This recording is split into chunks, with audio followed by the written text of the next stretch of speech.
Good evening, everyone. How are we all doing today? We are fine, sir. Good evening, sir. Good evening. Good evening, sir. Vivian, how are you doing?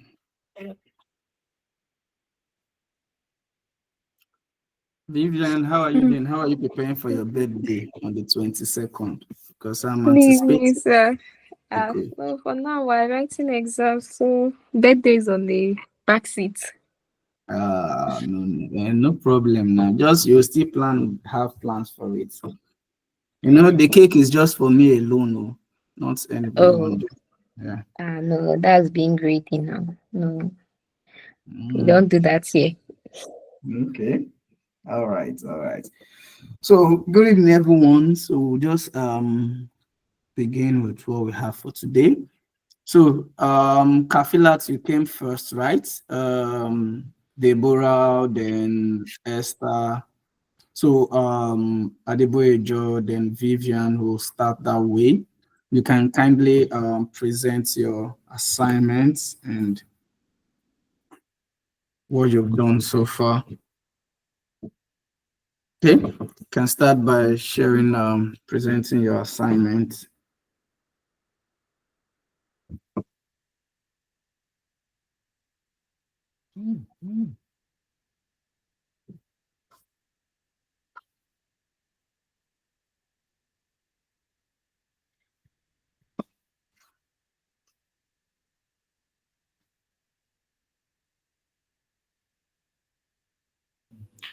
Good evening, everyone. Gift, Hello. Can you see gift. my Yeah, screen? I can hear you. Gift, you said part of the class might be on transit. Are you the advocate for everyone, or are you on transit?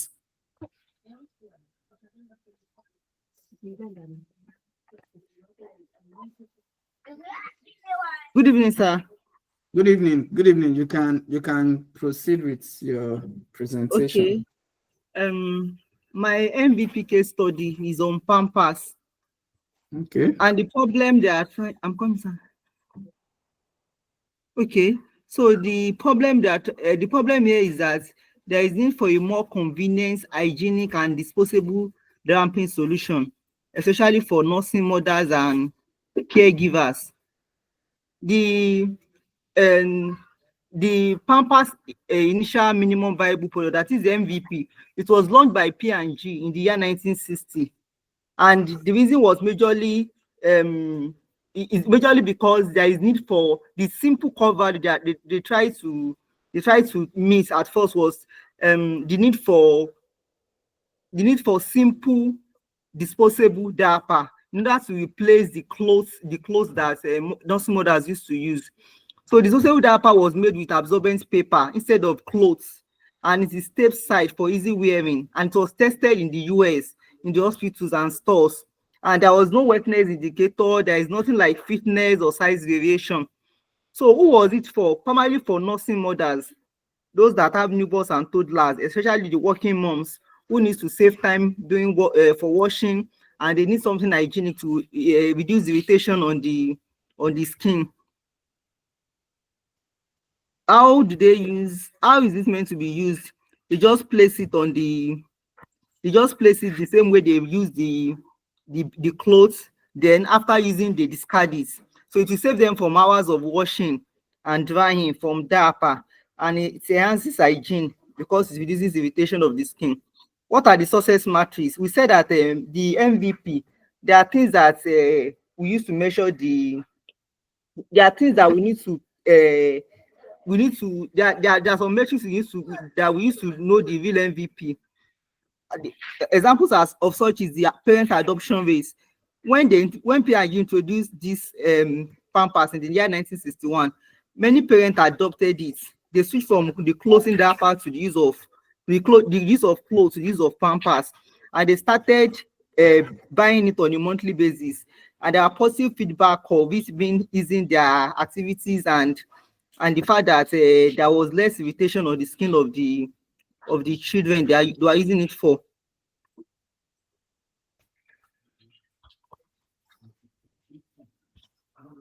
So the uptake, number of stores restocking due to demands, the health impact that it reduces the reduction in diaper rash and skin infection. I'm coming, sir.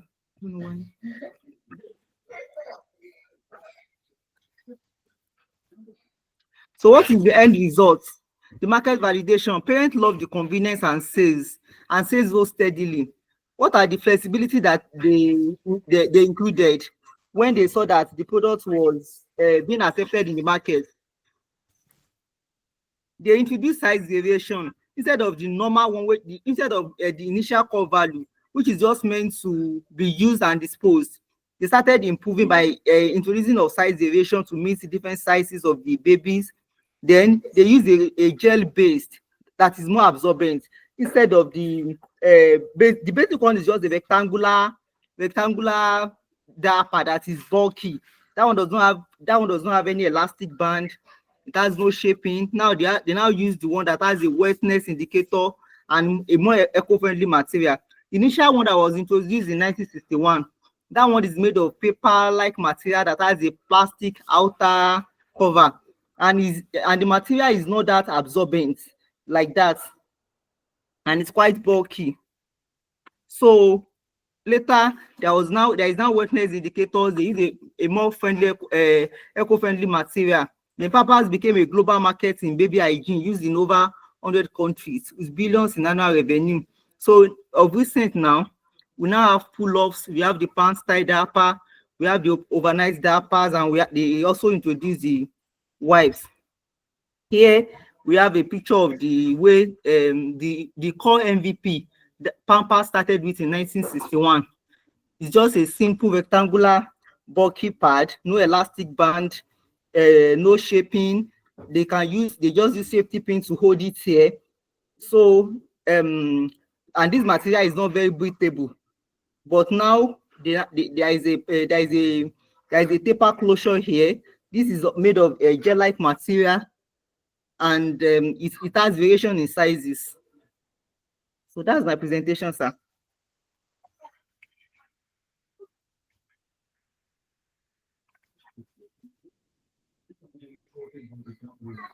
Hello, sir.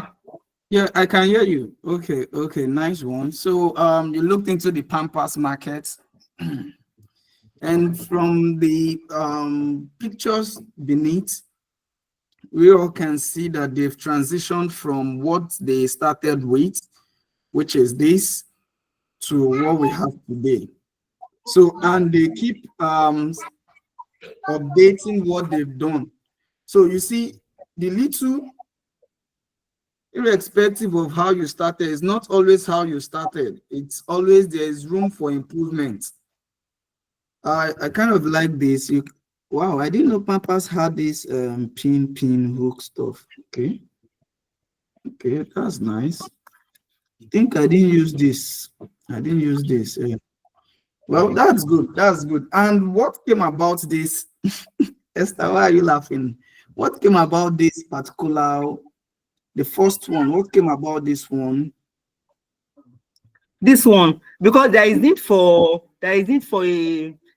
a simple disposable diaper, and that's to use the convenience of washing and irritation that comes with the traditional clothing material that people use, that nursing mother use for their babies. They keep washing and washing. This one is just a simple disposable one. They use this once and they dispose it off, and people are adopting it because it was easy their task.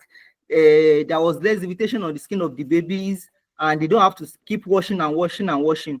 So over time, when the adoption rate increases based on users' feedback, they started improving on adding some other features to it, to the point where we have to the stage we are now. Okay. So you can see that they saw the need for absorption. Maybe as at then we had nursing mothers complain about means of keeping their toddlers dry and all that. I think then what we were making use of was napkin. Yeah, I think that was what I was brought up with. So, and they looked at the flaws in that, maybe rashes and all these itches, and it's not being safe and conducive for the skin. of the kids. So there was need for something that could absorb the wetness and still give the kids a dry and a comfortable atmosphere. So with this now, they started off with this and saw the need to transition into what we have today. And the Pampers, I think, yeah, the Pampers then, which I came to use, is quite different from what we have now. So then they had what they focused on? They were focused on absorbent, ensuring that it absorbs a certain amount of waste and all that. So they were more focused on absorption of the diapers and keeping the users dry and healthy. But now we have indicators, wet indicator. Wow, that means in the nearest future we'll be having wet detector. If the kids wants to urinate, they will detect that, oh, the mom will get this alarm that, oh, your toddler needs to urinate, and they just take it off. Well, who knows? But that's good. That's nice. That's nice. Really impressed. I'm impressed with what you have here. So you see the transition of what the value of MVP. As at 1960, they started off with disposable diapers. They started off with disposable diaper with absorbent paper materials instead of clothes. And you see the transition from that to clothes, from clothes to some what we have today that helps you absorb these urines from little ones and not give them these rashes or skin irritations. So you see, MVP is not always the best future you come to the market with. It's like it's not all your all in all. It's just a sample which you can build on. So good one, good one, good one. I think I'm going to further look into this case study. This is a very good one. I like it. Thank you, sir. You're welcome. Can I stop sharing? Yes, you can.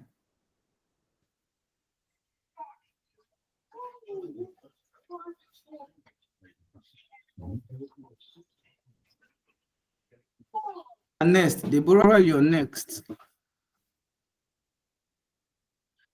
Anuluapo, you start getting your device all set up.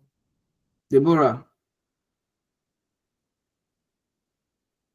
Okay. Good evening, everyone. I hope we're good. All right. So, can everyone see my screen? Yes, I can see your screen. All right.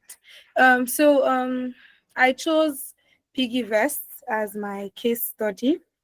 Right.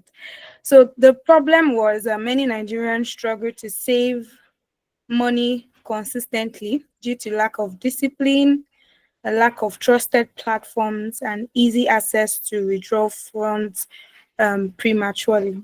So this was the problem PiggyVest initially came in to solve. So what was their core approach? What was the MVP? So PiggyVest started in 2016, and this was the core approach they launched or started with. So to create a platform that locks away savings for a set period, making it harder to spend impulsively.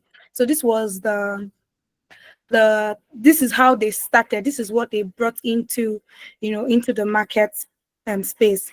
So alongside with this, what he had was basic, just basic website interface for sign-ups and deposits, manual deposit via bank transfer, withdrawal requests are only processed on fixed dates, and no investments, no auto save or group saving at launch, nothing. So this was just the basic features they had when they started. So what was the result? It helped Nigerians develop consistent saving habits by reducing impulsive withdrawal. And the insights, after they started getting feedback from their users, they decided to add demand for auto save, investments, and group saving. So all these started coming in, started expanding their scopes and their features is based on user demand, leading to PiggyVest expanding into a full potential finance and investment platform.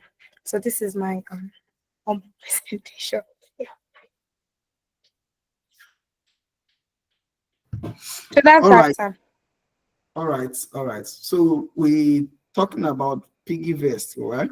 And Yes. when they came into the market, they came into the market with the sole aim, the goal, with an MVP of what? Creating a platform that locks away savings for a set period, making it harder to spend impulsively. Yes, sir. So what they identified that people were saving, but they were still breaking that their Saving savings. habits.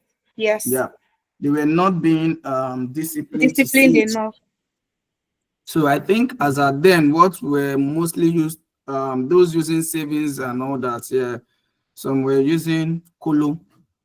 So if we Mm-hmm. use all those iron Kolo, I could remember that while using iron Kolo, we use the wooden one, saying we don't want to break it and all that. Then when you use the wooden one, we'll now use screwdriver after some certain period of time, lift one side up, then use screwdriver to bring it out.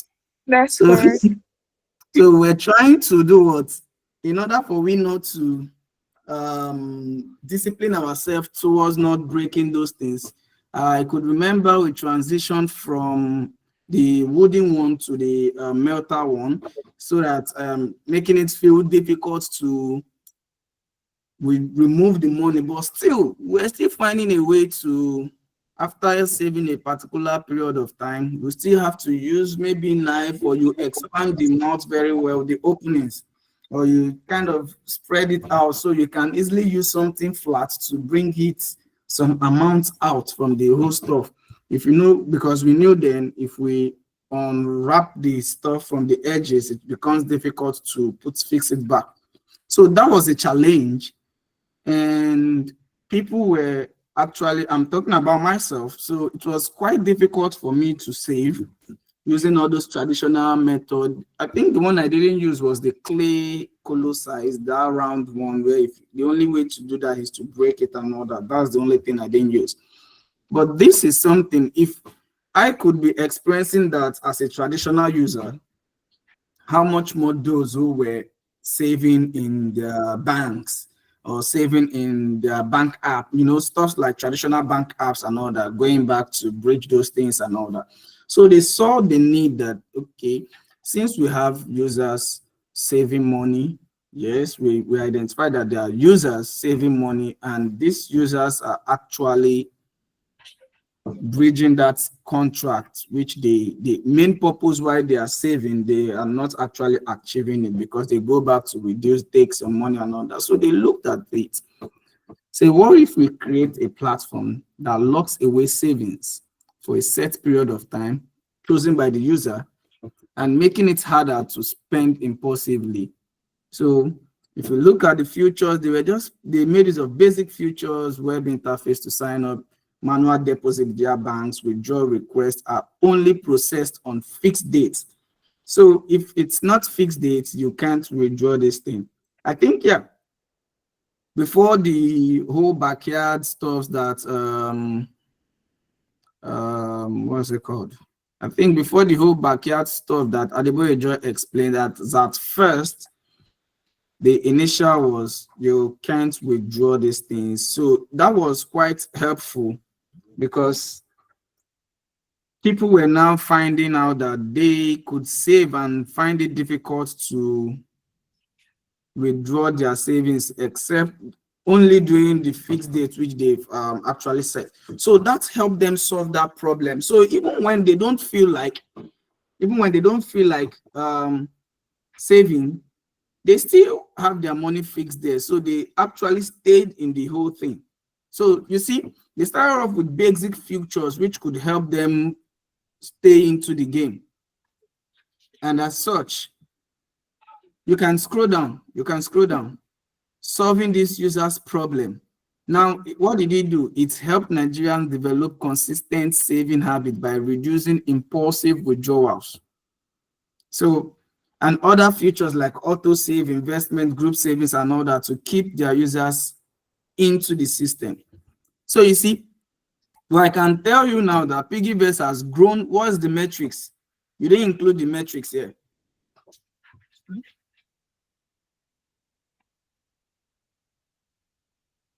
No, sir, I didn't. Because it wasn't part of the question. It was. It was. Okay. So what you will do is you add the metrics, such as where they started off with and what they've achieved currently. You can see based from the previous presentation, we had the initial diaper and what they've transitioned into. Are you getting me? The current diaper. If you look from the assignment, with WhatsApp started off with the just status viewing stuff. Now they've transitioned into messaging apps and other businesses. So same goes for Chowdeck, and now they've transitioned into delivery and all that, OP and all that. So you add the metrics to it. You told us what they started off with and where they're currently at. What are the futures which they are currently at? They've included this into what they are doing. Yeah, I think that was the insight that I stated there. Now user feedback reveals more demand for, which is they now have auto save, which they now have investment and also group savings, leading to Piggyverse. Yes, I did that. Okay. That's the insight. Yeah, yes. That's correct. So I think I mistook this for investment. I thought I saw investment as the initial future and having it here again. So okay, it's no investment, no auto save or group. Oh, all right. Yes. That's good. Nice one. Okay, sir. Good. You guys are making me proud this period. I think I would be forced to share a 10 to you guys. Don't worry. Hey, hallelujah. Sorry. Anuluakpo, you're next. Okay, sir. Let me share my screen. Once Esther is done, I think Esther, Vivian. Is it Vivian? You're the last person, right? Once Vivian is done, we have Adeboye Jojo next. Victoria, Chinyere. Gift came before Victoria. Yeah. Adeboye Jo, Gifts. Victoria, Chinyere. That's the way we're going to move. Please take notes. Once Vivian is done, Adeboye Jo, you are next. Once Adeboye Jo Gift, once Gift is done, Victoria, Chinyere. That's the way we're going to move for today. Yeah. You can start presenting here.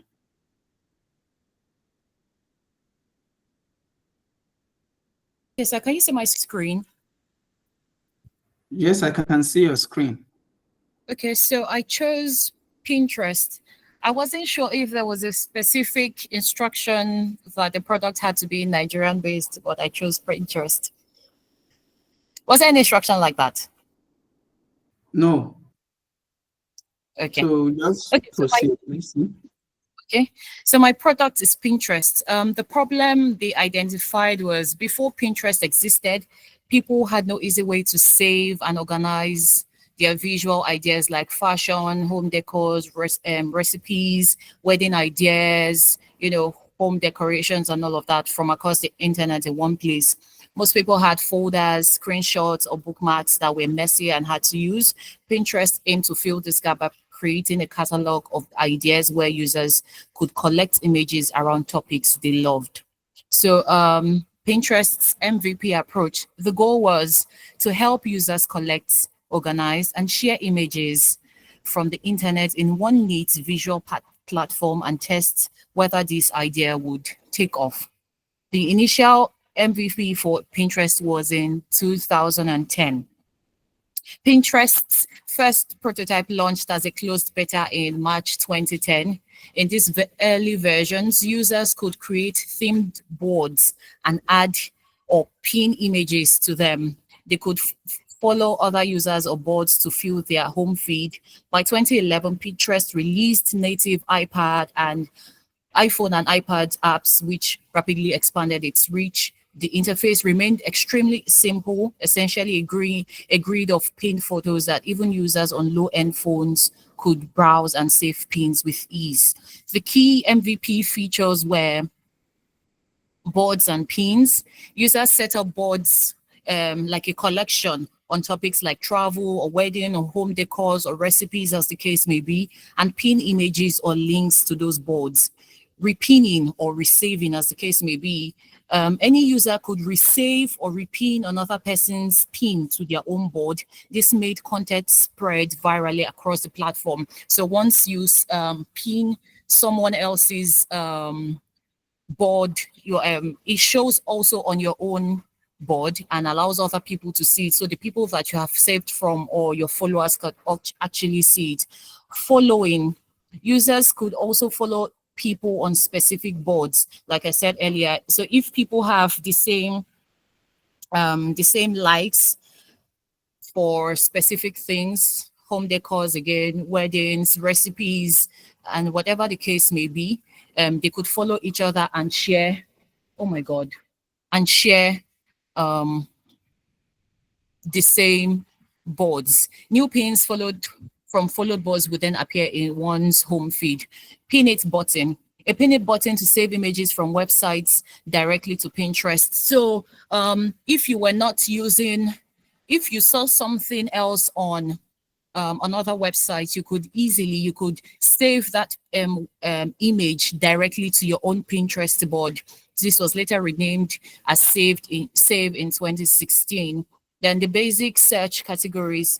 Early Pinterest indexed pins by keywords and organized them into broad categories. So you could easily go and search for the specific things that you're looking for instead of just going on a goose chase and not finding what you want immediately. Why these features? So these features, these simple features hit core user needs. People love to visually collect and curate things that they like, especially scrapbooking online. I'm a fan of that. I do things like that. So it piqued my interest on Pinterest when I found it. By focusing on images and letting users tag them via boards, Pinterest leveraged our natural affinity for visual memory. The MVP did not overload users with social clutter or commerce. It offered an elegant way for individuals to express their taste through curated boards. This provided immediate value. Early adopters could quickly bookmark inspiration and see similar ideas from others with minimal effort. Again, this points to the fact that when you're able to pin others, see other people's curated boards and you pin them, it allows you to see other things that you may fall in love with and you're able to pin, and that enhances the cycle and other people see and like, and it goes on and on.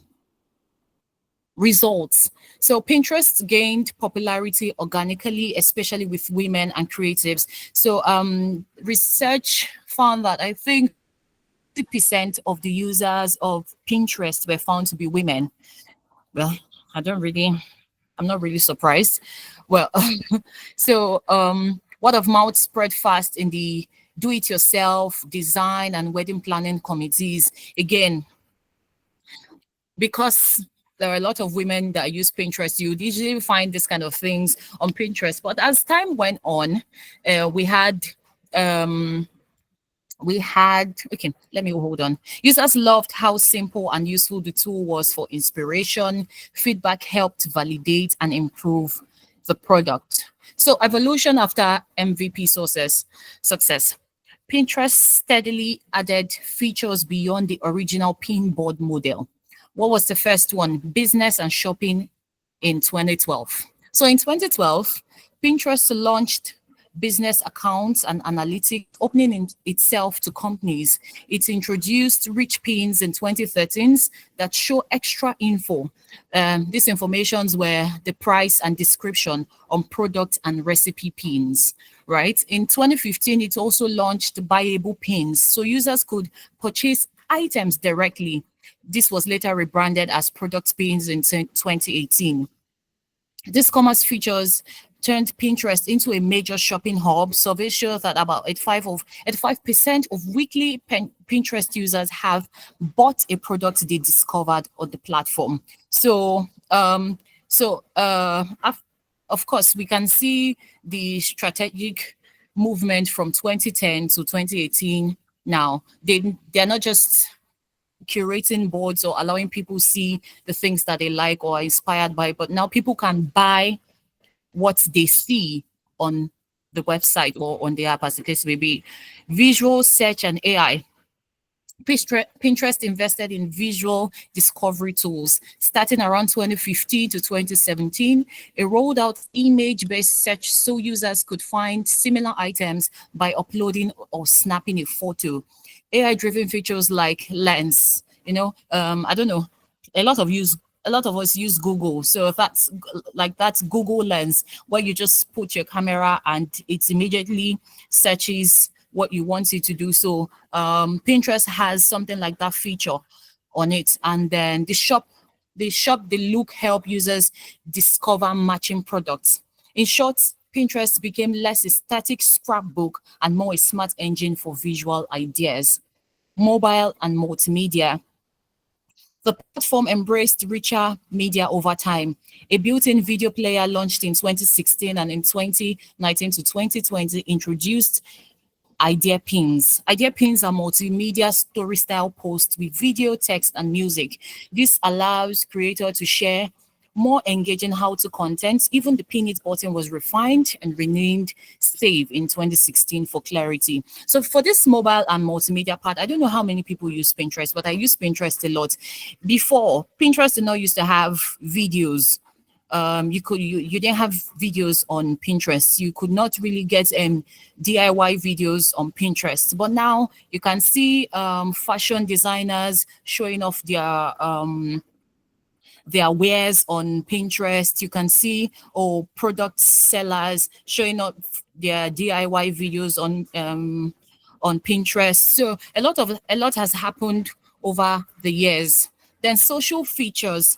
Pinterest enhanced collaborations. Users can create group boards to co-curate collections. E.g., if you're planning a trip with your friends, you guys can co-curate your boards, your mood board, if it can be called something like that, your mood board, what your plans are. This is what you guys want to do. This is what you want to wear. These are the places you want to go to. This is where you'd like to visit. These are the things that you like to achieve. This is the game.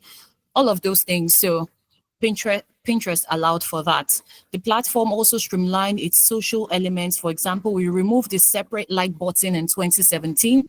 Any likes were converted into a dedicated board to focus attention on saving and resharing content. Over time, the emphasis shifted away from being just a social network to being more of a discovery platform.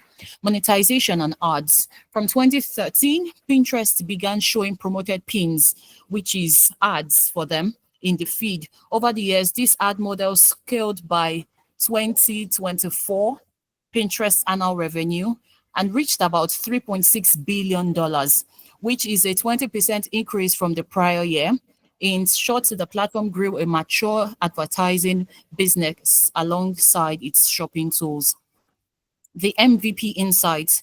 Pinterest history illustrates the power of a focused MVP. The founders didn't try to build a full social network at once. They zeroed in on one user problem, curating visual inspiration, and built just enough functionality to test it. This allowed them to iterate based on real usage. Only after the pin and board model proved addictive did they layer on more complex features like the business tools, the rich media, the AI search, and all of those things that we've mentioned previously. The core Pin It interaction remained at the heart of the app even as it evolved. So one of the things that you would find is the Pin It, which was at the core of the MVP of Pinterest has remained. If you open Pinterest now, I don't know if that's, I don't know, thinking about it, maybe that's why the name is Pinterest. But anyways, if you open Pinterest now, you will never pin it button. It is there. It has always been there. So in other words, a great MVP solves a key user need simply and then grows organically from genuine demand. Summary: Pinterest began as a simple digital pin board for saving and organizing ideas by solving the problem of visual bookmarking with minimal effort to quickly win over users who wanted to discover and share inspiration. From these early image boards emerged a powerful, multifaceted platform today.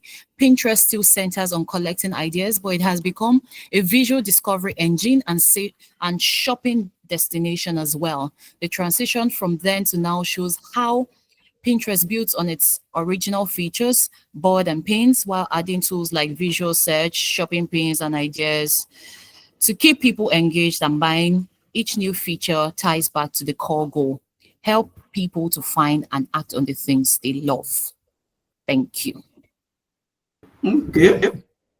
Yeah. I was wondering, when will you end your presentation? When I was doing this, I said with Mr. Francis, I said, why are you doing this? You are always giving me this lengthy and detailed work. No, I'm not Esco. No. My assignment is never lengthy. This is the lengthiest assignment. Sorry. You could just give me the key points and we move on. Well, that's good. Regarding Pinterest, I've been an old-time user of Pinterest. Well, it's when I need ideas, I go to Pinterest to get ideas, and I've used it for tons of things. Especially using it for mostly decorations, flowers, and all that. Because I kind of admire the flowers there, the roses, the way it looks like there. So I just go there. Huh? Sorry, sir, nothing, sir. Go on, sir. So I make use of it very well. I still do to date. So when you look at it, what was their MVP to describe? The goal was to help users collect, organize, and share images. So if you look at Pinterest now, there's a feature of video where you could also have videos of stuffs there. Maybe let's say for those who are in search of, say for example, in search of an iPhone, you can just go there. Let me use a fashion, for example. You could look through any fashion, be it footwear or outfits, and you see some pictures, you see some videos of stuff like that, of what you're actually searching for. So previously there was no video feature for you to see through or have a clear version of it. And one thing I don't know, I think we have people post their wait, now the thing is, I've not posted on Pinterest. Have you done that before? No, I haven't, but I have people that do. Okay, so I guess it's users posting there, because I know I have an account, but I've not done anything. I'll just use it to look through others. So you see, Pinterest has actually grown from just showing pictures or videos to giving users features and the ability to post their own platforms, their own products on the platform too, and suggest that product to other users to look through. When you're searching for something similar, you can get something regarding that. And these things are based on profiles. I think when you look through one particular result, you see the person who posted it, and you can look through what the person has posted and other subsequent related stuff. So a good one. Just go down to the insights. I just want to get a clip of what the insights. I think I will have to go back to start reading all this again. Okay, let me try this aloud then.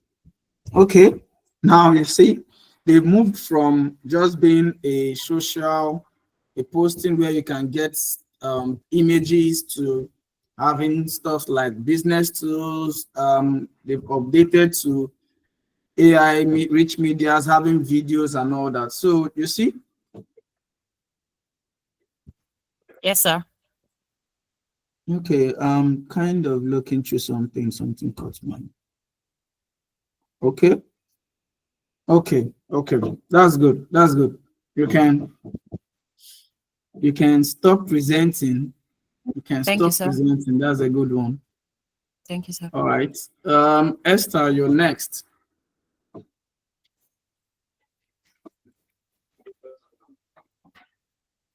Esther, are you here? Sorry, sir. Another person can go now. I'm trying to arrange myself.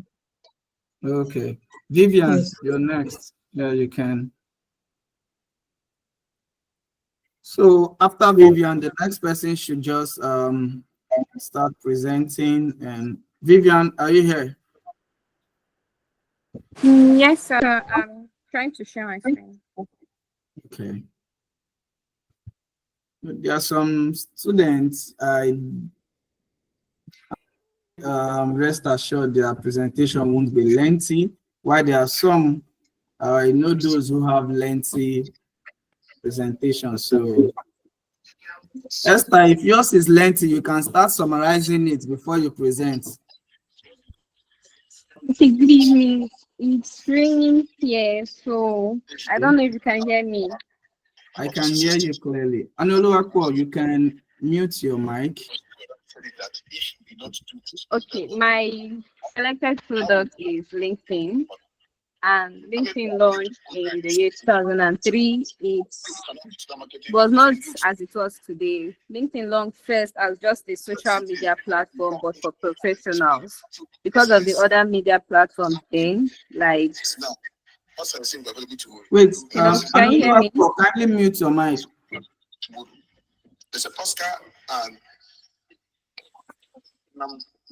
Anoluwapo, I don't know the material well. kindly mute your mic. I'm trying to solve. I'm sorry. Okay. All right, we can continue, Vivian. Okay, it first launched in 2003. It was like a platform. They were trying to go to something like Facebook, but they wanted it to be for just professionals. So it was more Okay. like a platform to connect those in the corporate world together with each other. Because before the problem they identified was that to connect, you had to either go for a meet and greet or to know the person in person. But with LinkedIn, they came up with an idea to create a platform where you can connect professionals and they'll share their ideas. From there, they can get to know each other better, create your online resume so that you can get jobs easier.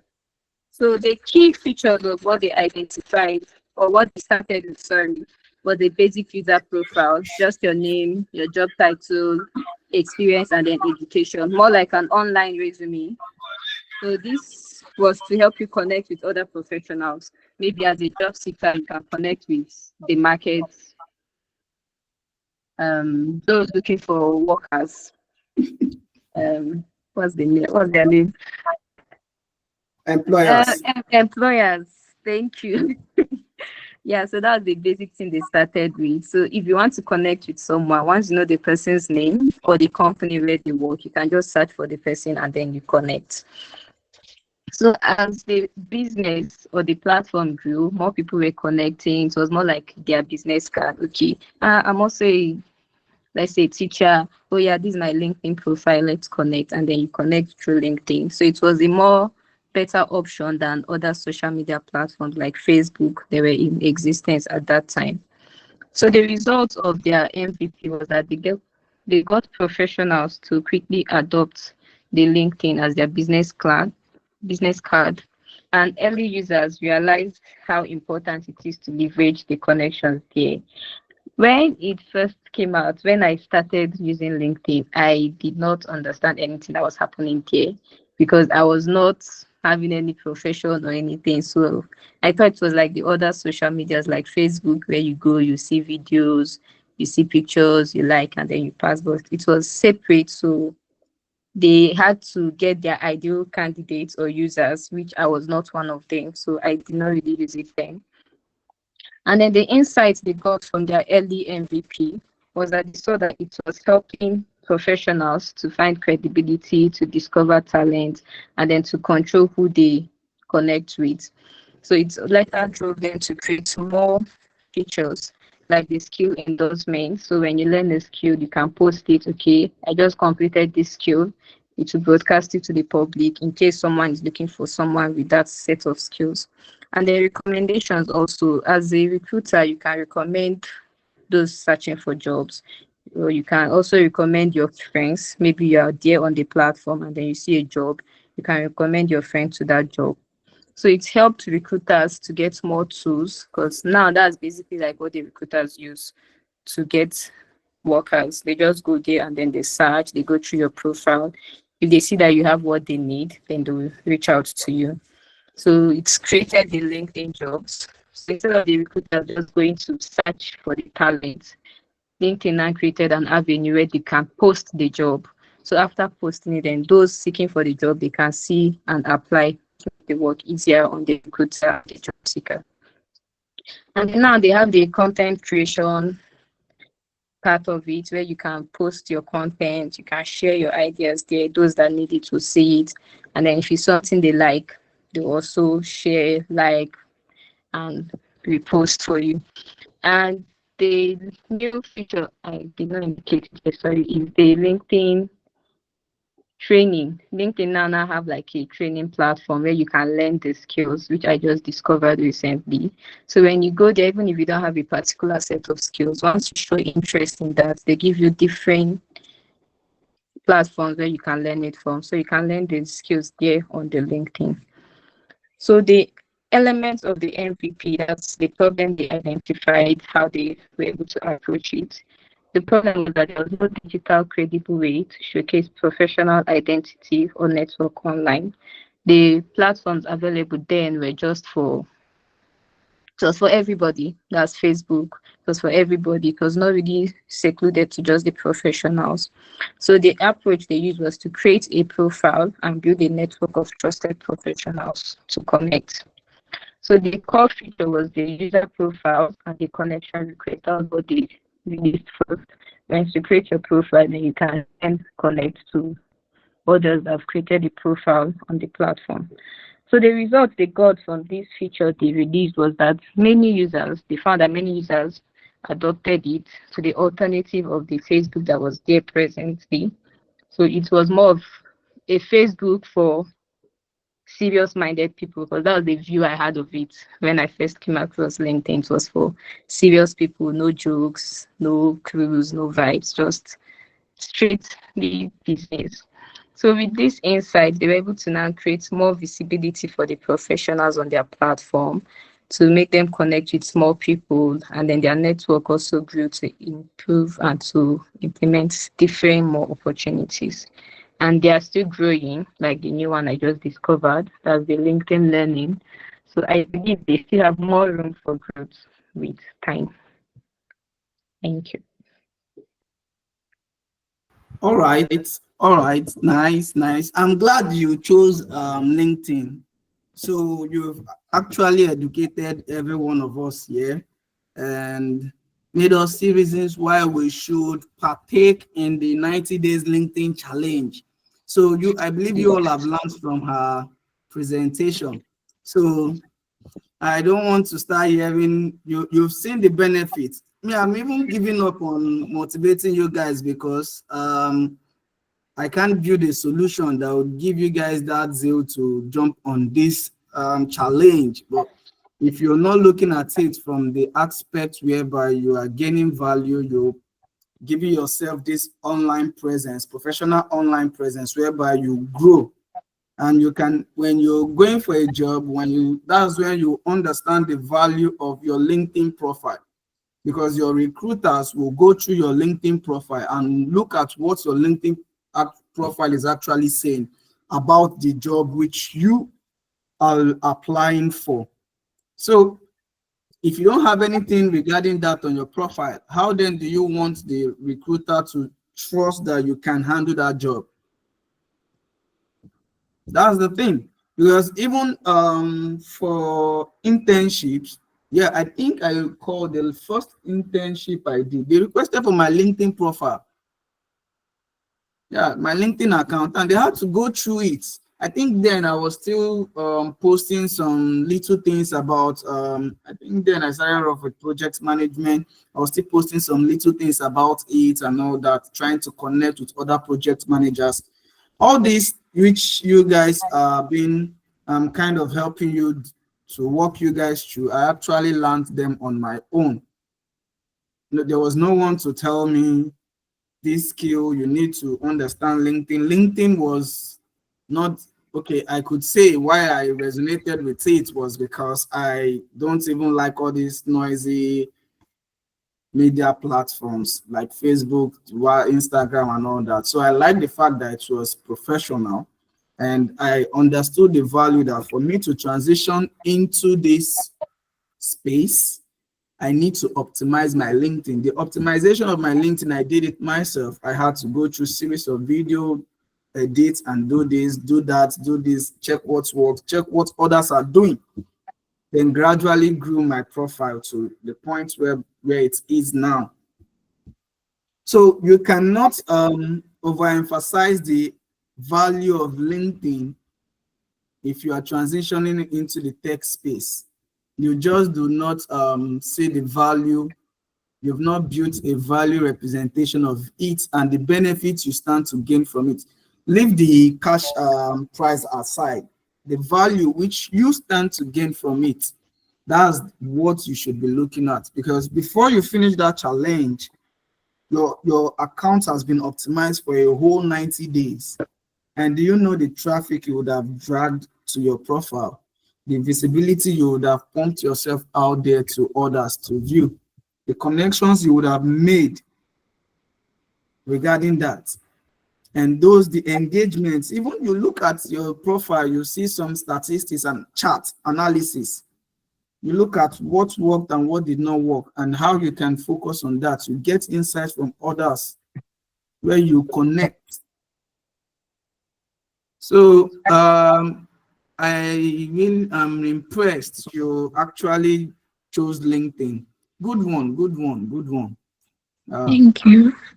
So one other thing, you see, when you making a presentation, this look at the insights. For professionality's sake, professionals wanted credibility, discoverability, and control over their public professional image. You see that dash there. Next time you remove the dash, you need to do that. You remove the dash and you replace it with comma. This is what AI, the default errors which AI actually gives.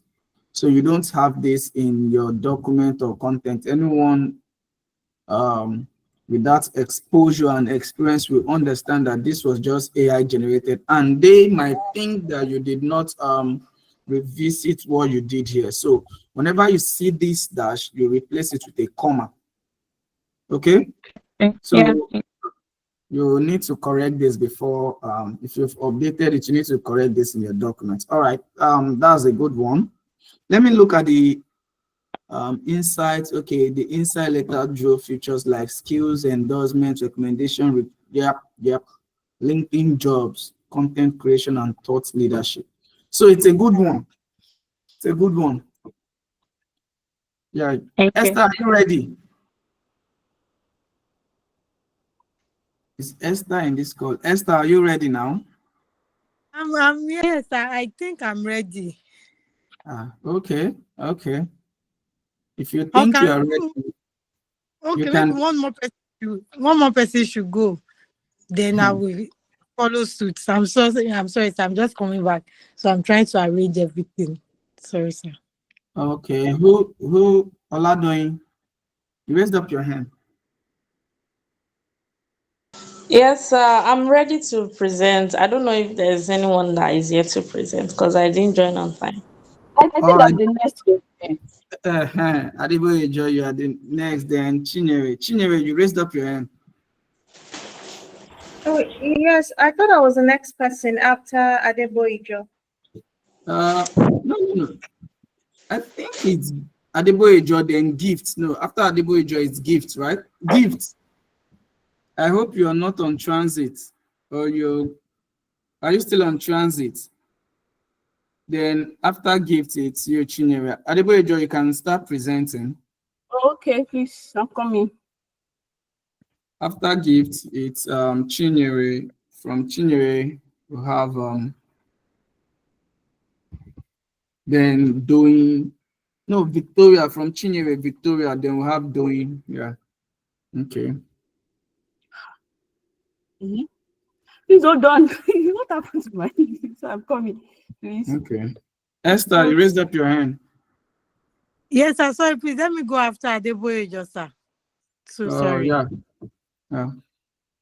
Thank you. Adeboyejo, then we have Esther. my Then we screen have now? yes, I can see your screen. Okay, I think I'm showing. Is it Wait, why are you showing my lecture notes? lecture notes? Sorry, I don't know. Please, I don't know why it's showing the lecture notes. I think. Please, I'm coming, please. Okay. Esther. Oh, you yes. Sorry, sir. There's some. Yes, I remember something that we don't know the face of our facilitator. We can't even attach the face to our facilitator. This will be able to know when we see you on the road. We can greet you, sir. Not just the face. We don't even know his full name. And the recent attendance will ask for his name. Wow. I don't know your full name. We don't know your LinkedIn profile, everything about you, sir.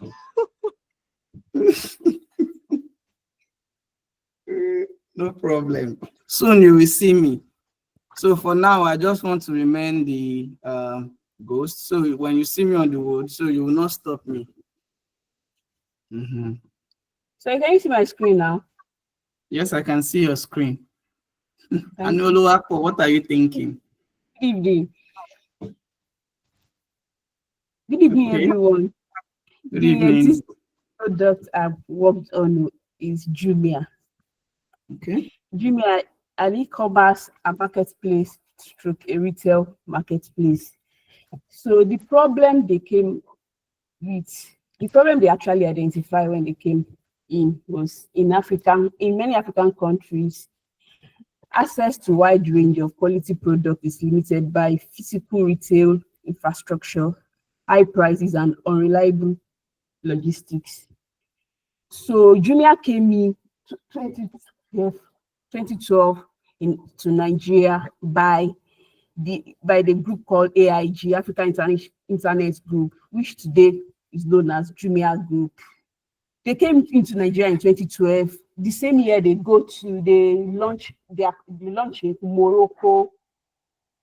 They launched this thing in Morocco and other African countries, but they started in Nigeria in 2012. The core approach is to build a simple online marketplace that connects urban customers to verified sellers, offering essential goods like electronics, fashions, and groceries. With cash on delivery, they emphasize on cash on delivery as the main payment method. Then manual delivery to coordination in major cities. They connect the seller and the buyer together. The seller will bring the market to this buyer, then the buyer will pay them on delivery. The core features they started with was basic online catalog, like products listing with images, descriptions, and prices, buyers and sellers profile, simple login system with verified seller listing, then order placements, basic cart and checkout process, no complex automation, manual delivery system, human coordinated delivery via phone or SMS in Lagos. Then cash on delivery. Let users pay when the item is delivered, avoiding trust and banking issues. then mobile responsive sites optimized for mobile users without needing any app. They actually started with web. Jumia started with web when they first launched their MVP. Then the results, so the users in urban centers like Lagos can browse and other basic needs. Trust is increased because users don't pay. So the users pay on delivery, don't pay on delivery. Sellers gain access to a broader market without owning physical shops. You can be at home and start selling on Jumia, then without having a store. Then Jumia begin building logistics partnership and understanding delivery pain points. Then their MVP insights, demand pattern. What categories are people buying most? E.g., is it phone? Is it fashion? Is it food? Delivery bottleneck. Where delivery delay occurs and what logistic issues need solving. Payment references. And I think that's when they started this Jumia logistics. Payment reference. Do customers stick with cash on delivery or are they open to mobile money or card payments? I think that's when they started using Jumia Money. You have a wallet inside Jumia app. Then users trust factors. What issue increase trust sellers? What feature increases trust sellers review, product rating, and cash on delivery? Then tech barrier. What percentage of users struggle with the tech? Do they prefer mobile app later? When they actually started in 2012, they realized the percentage of people using mobile phone internet was minimal. So in 2013, in 2014, they started this Jumia Good Friday, this Black Friday. Yeah, sorry.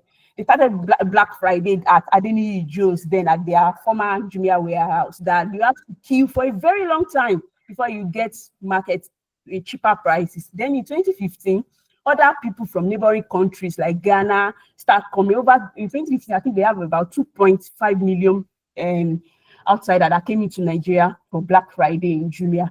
So until they start changing it to Black Friday on the app. That's all.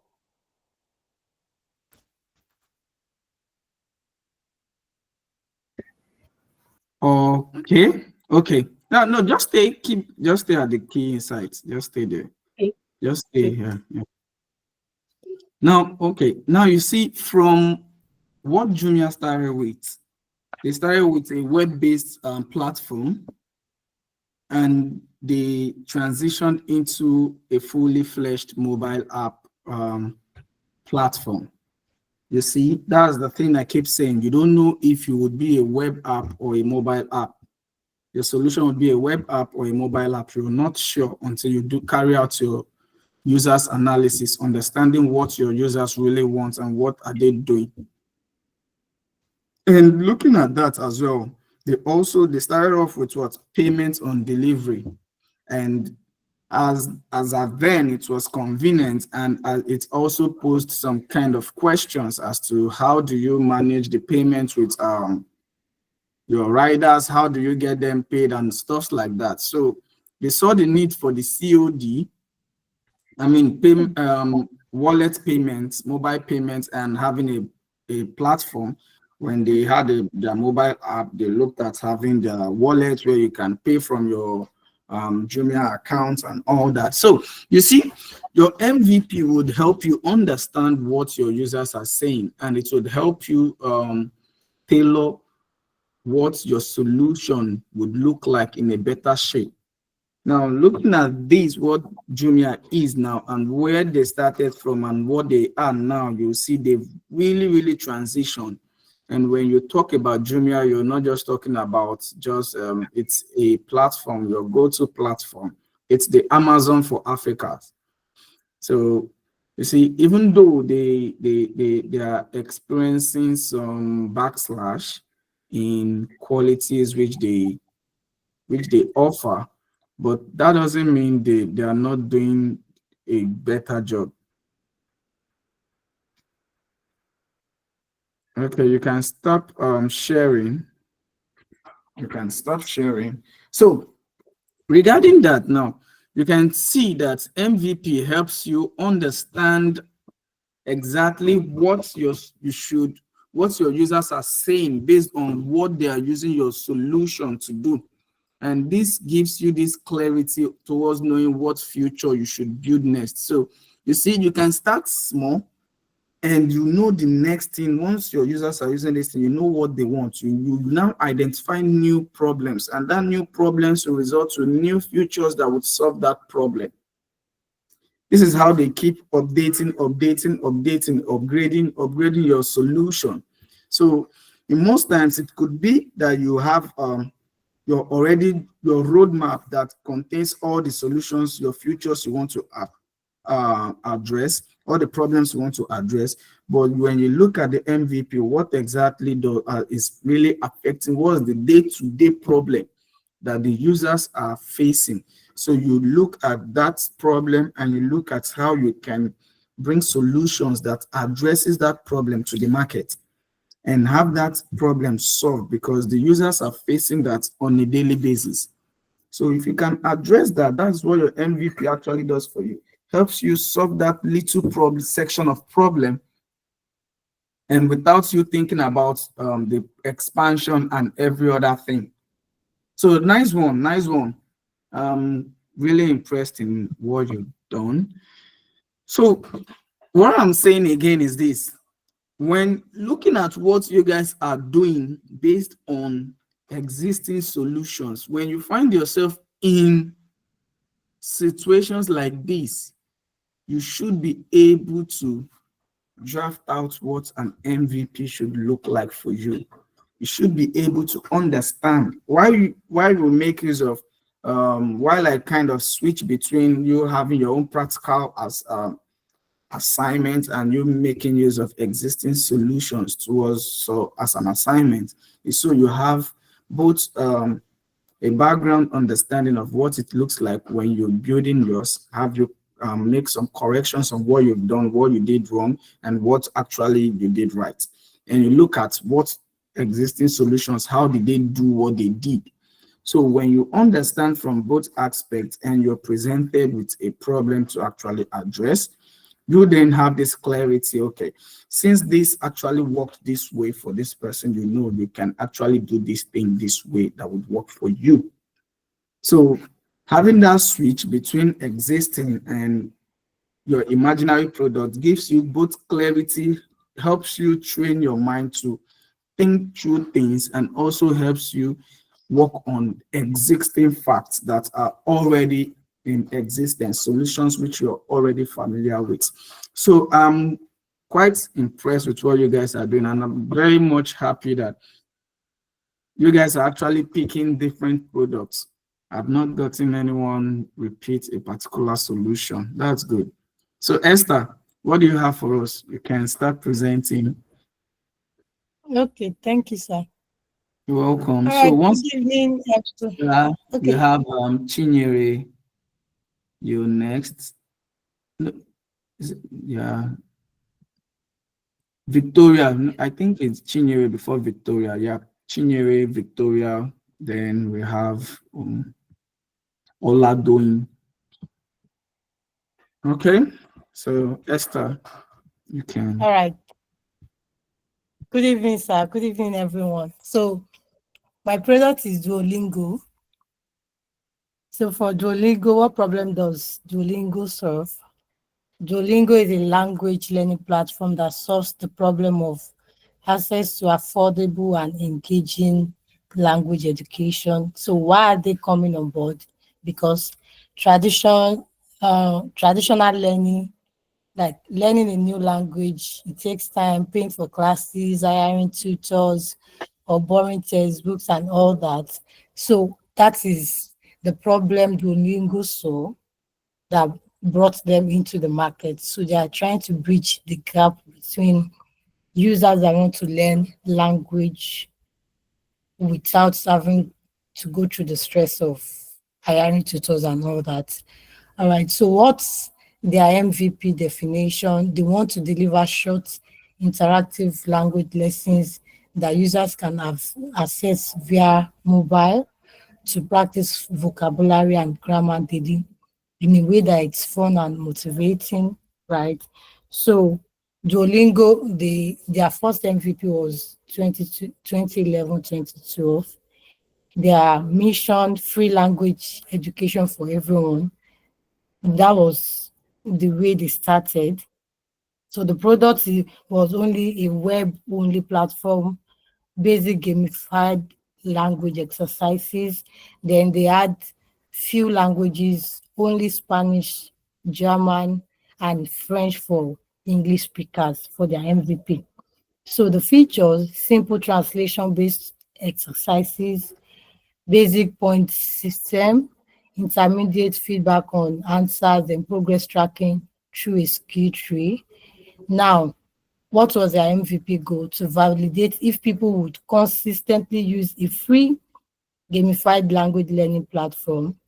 So the characteristics of their MVP: no mobile app, no speaking exercises, no social community features, no monetization, focused on learning by translation. That means users were translating real web content. So what was the result of their MVP? Rapid growth from word of mouth and press. Early users reported high satisfaction with how fun and different it felt. Confirmed market demand for gamified learning, language learning. Then they validated that people would return daily if rewarded, right? So the insight they got: gamification works. Users were okay with basic repetitive lessons if they were interactive. Then mobile first behavior started dominating quickly, prompting app development soon after. So now, Duolingo current state. They are leveraging ChatGPT now, AI4, to explain my answer. AI tutors explain why an answer is right or wrong. Role play conversations whereby AI generated realistic dialogue. Increased focus on school partnership and curriculum grade exercises. Duolingo math and music, right? Expanded into Africa and Asia with regionalized language support, then continuous UX, user experience improvements, driven by user retention data and A/B testing.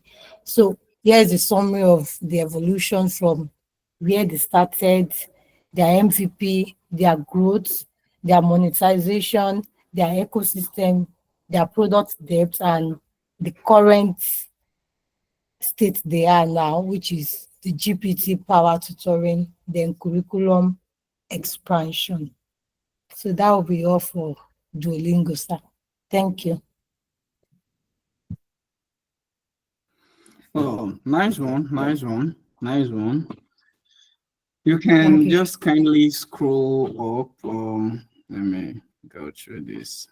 Yeah, Esther, you and Anolo Akpo, you guys are always giving me details, very detailed. Okay. I will put you guys in a section. You see the way Kafila's presentation and Deborah, very short and straight to the point. They don't want stress. Just hit the nail on the head and move on. But Esther, you and Anolo Akpo, you people want to tell me. Another person is Chinere. Details. Sir, this thing is not long. Once now. Just Just 3 the first pages. time. Ah, Sir, okay. this is just 3 pages. 3 Ah. pages, though. It's not long. Go. It's And long on because my I own end. left space.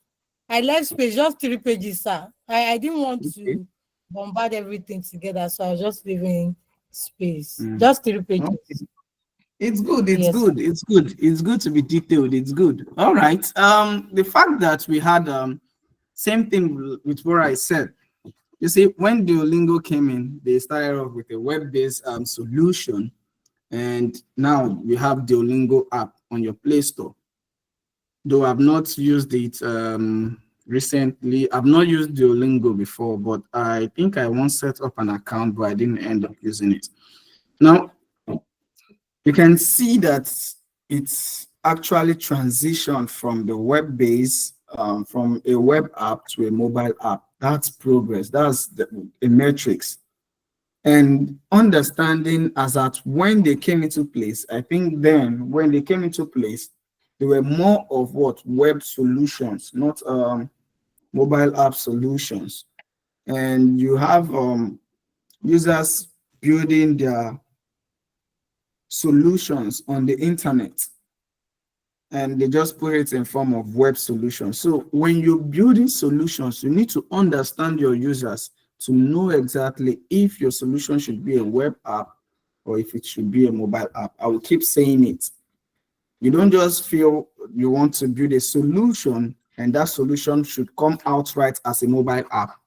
No, it's not done that way. You need to first of all verify and make through your research, confirm if that solution should be a web solution or it should be a mobile app solution. Once that is done, you cannot ship your solution on either platforms.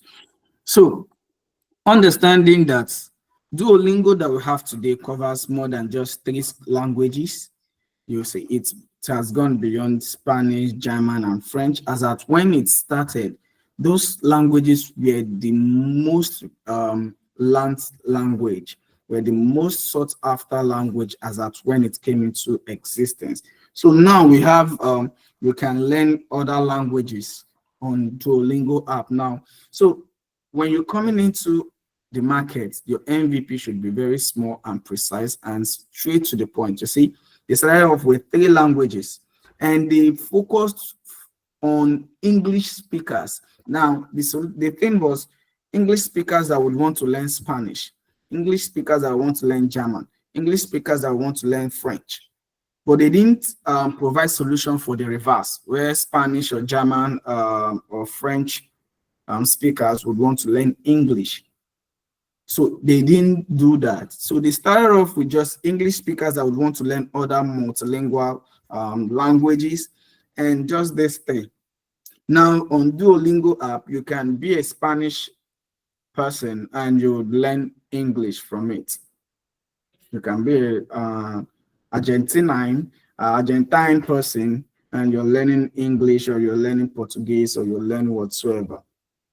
So this helps you understand that your MVP shouldn't be bulky, should just be short, should be a few solutions that addresses the core values of what your solution is all about. So if Duolingo had came into place and they want to build a solution and they didn't include you learning languages there, maybe they just built a solution of web app or where you can have tutors come online then, and students just register, you link to tutors and all that. They might not sell. They might not sell.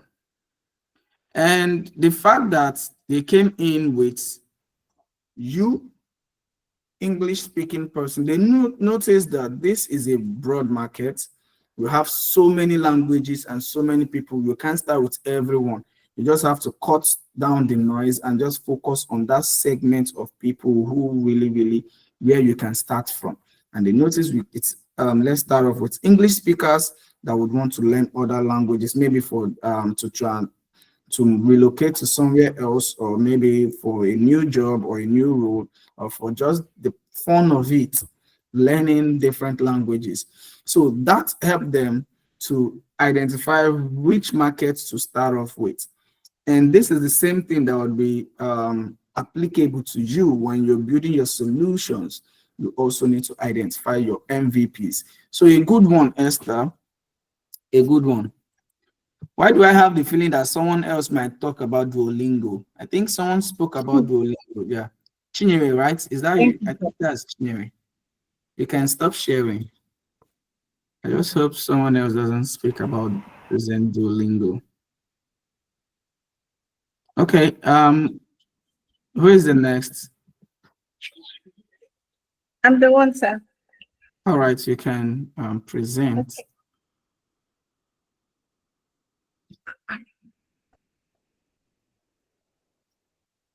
Okay, just a minute. I'm trying to. So Victoria, after Chinyere, Victoria, then we have Oladoyin. After Victoria, Oladoyin.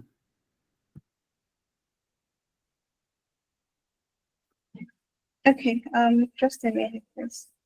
Oh, All right, can you all see my screen? yes, I can see your All screen. right, good evening, everyone. Good evening. Okay, so my case study here is my product actually is PayPal, and PayPal was launched in the year 1998.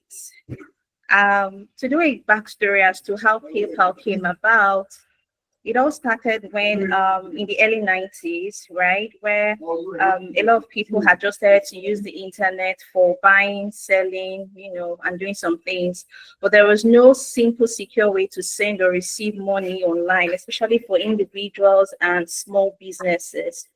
So at that particular time when they started there was this major company called eBay. eBay is just like Jumia of today.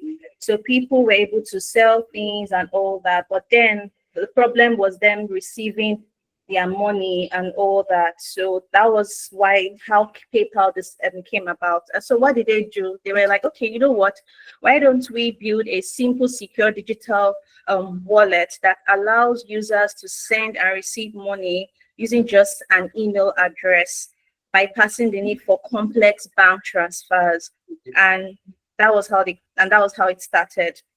So they did that, and some of the key features they included, they had a peer-to-peer payment via email, which means that it allowed people to send money directly to another without email and via email without an intermediary. So they were just able to do that via email. I was surprised when I heard of this because I never thought people could actually transfer money via email, but it was a good one anyway. And another thing they added to their feature was simple digital wallet interface. It also had they were also able to link bank accounts to funds, and then because it's an online platform, right? They had to include basic encryption and fraud protection, just so that people would be able to save their money. People were able to save their money securely and all that.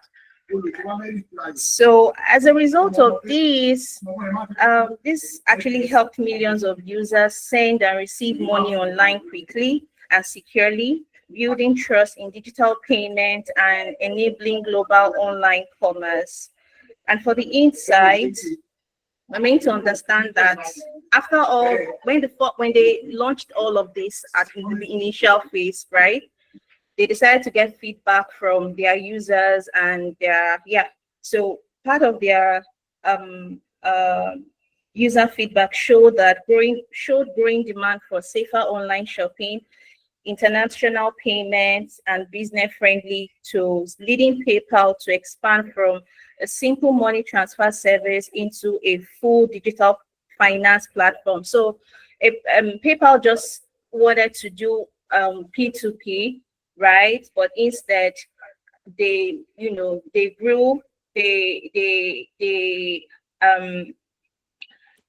expanded, so to speak, from just P2P to becoming a digital finance platform serving individuals, merchants, and global enterprise. So that's it about with them, PayPal.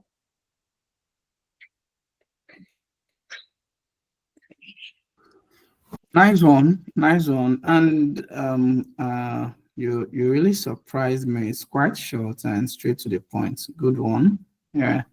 So we see PayPal, when they started off with the email. I don't think now it goes beyond just email to send money. Yes. As then they've updated what their means of payment, and they've now grew to expanded into you're receiving money from different countries, not just inter-country. Again, you can send money from someone in UK and you can receive it here in but for Nigeria, the PayPal is quite difficult to set up currently, but it's all good. So the fact that you were able to identify what the problem which they identified and what features they started off with, and the fact that they were able to update their solution from these basic features to what we have today shows you how you can mute your mic. Sorry. Shows shows how much value MVP really is, and the MVP actually helps you understand what your market wants and how your market should be presented, and what your users are saying about your solutions, being how do they react to what you've given to them. So that's a good one.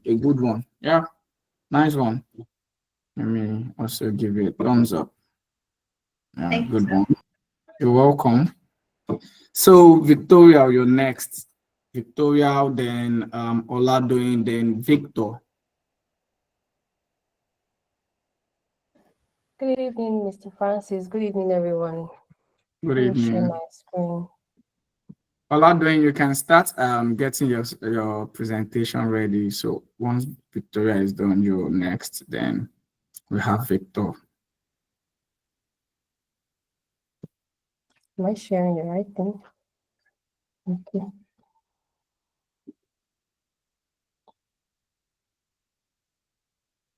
Please give me a minute.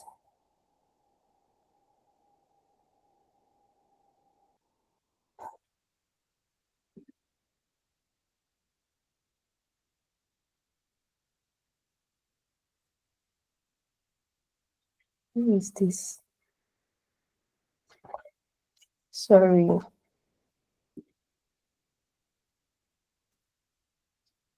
Maybe I'm looking for. Okay.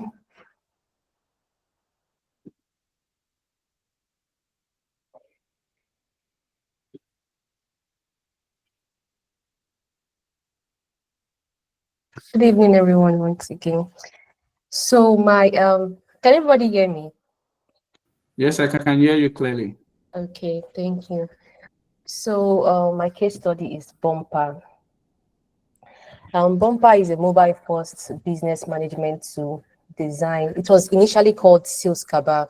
It's a mobile-first business management tool designed for small and medium for SMEs in Africa to help them sell online and manage their operations, such as their inventory management, track orders, send invoices, and connect with their customers.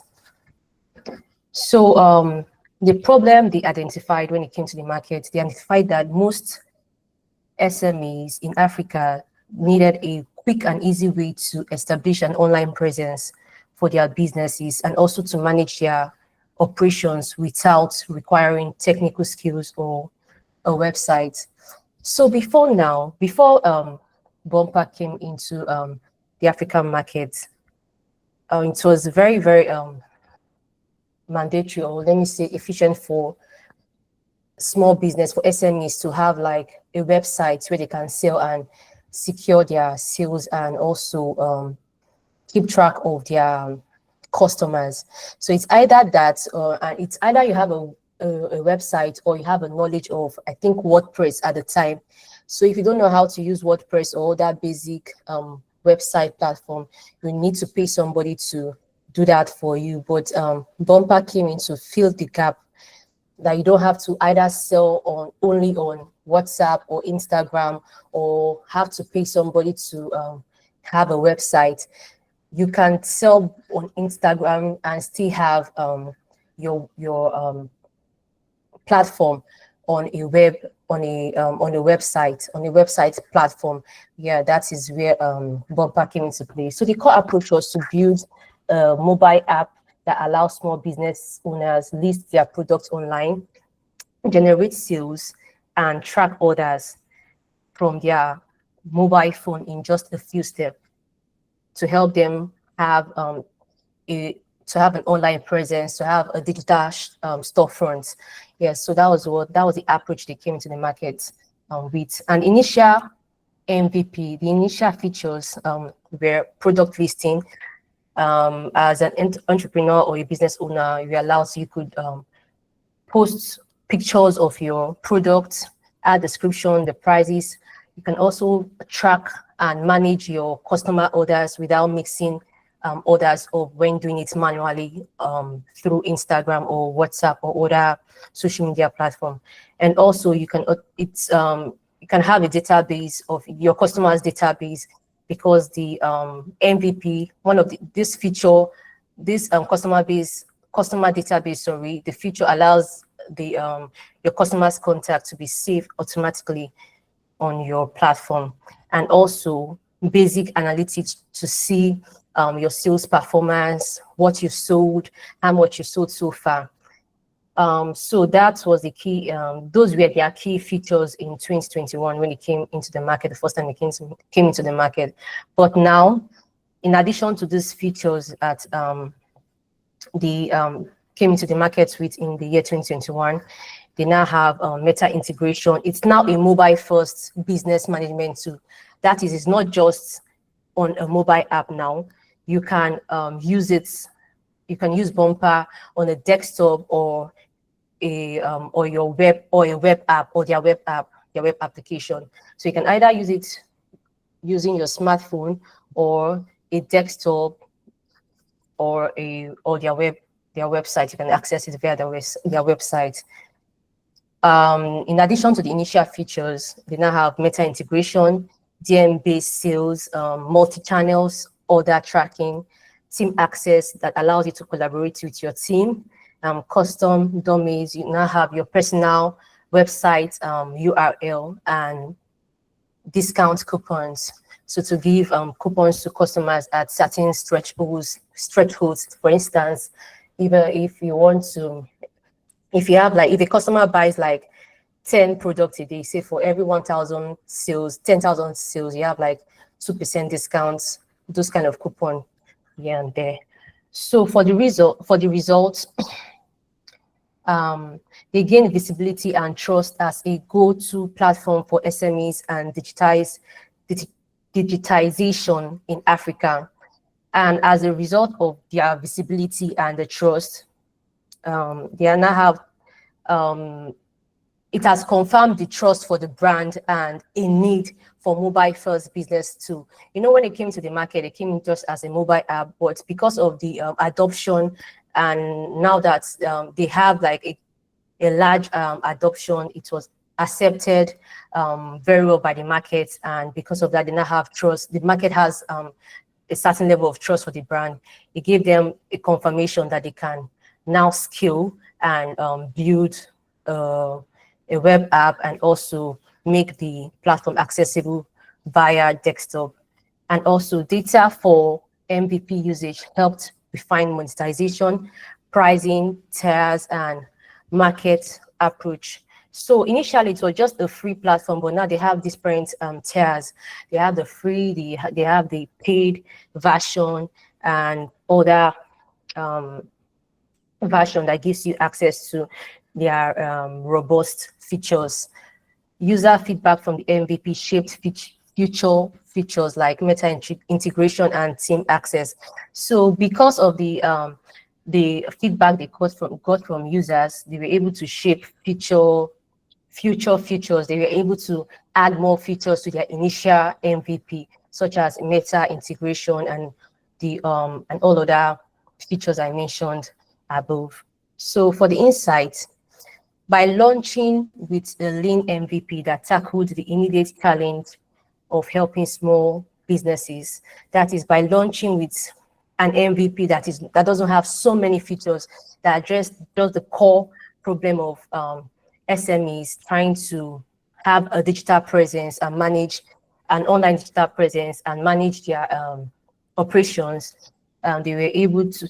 Bumper successfully tested the market, attracted early users, and gradually expanded by adding features that matched the evolving needs of its merchants, such as social media sales tools, integrated payments as well. You can also make payments now via Bumper platform, and also team management capability. Yes, so that's all from my end from Bumper's MVP case study.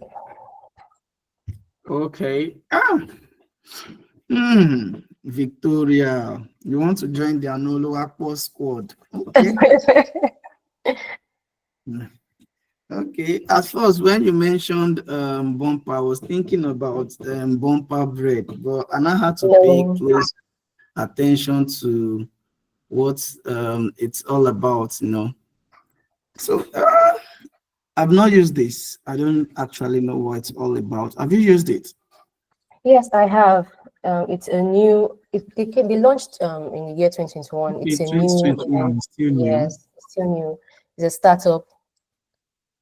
Okay, so this should give you a good insight about what the product is all about based on the fact that it's new, and they should be in their learning curve to understand their users. Now they started off with what?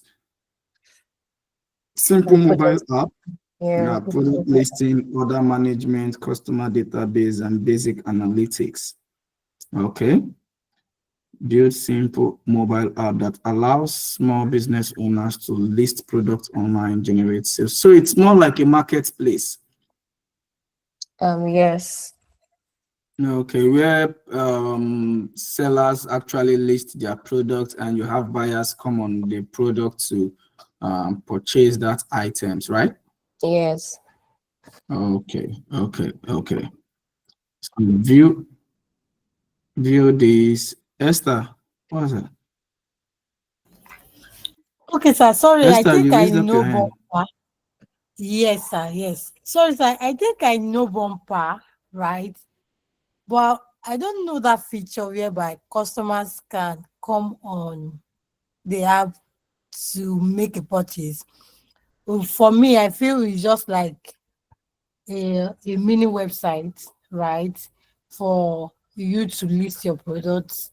Then you can showcase it like this is my website. Then people can order through that place. It's not for me. I was just thinking that it's not like Gigi like Not exactly like Gigi, yes. So it's not a like Gigi website. where customers come in to shop or something. It is you that will market this your website for customers to know you have something like this. So You can also shop from Bumper as well using it's so like I mentioned like initially you need to have like WordPress whereby you put your business out there, but before Bumper came into the picture, but presently with Bumper you can also show customers can see your product listing on your site, on your Bumper site. That is why they have like the URL now, that's a specific URL for customers, for sellers rather. Okay. Yes. Okay. So wait, let me get this clear. So it's not a shop online platform, but it's more like you pushing out your website, your product website. Yes. So you put your product website the same way you list items on Chowdeck, like vendors list their services on Chowdeck, is the same way you list if you have your fashion product, your fashion website, you can list it on Bumper, and you have users that want to patronize your service from Bumper. They can now access your website, right?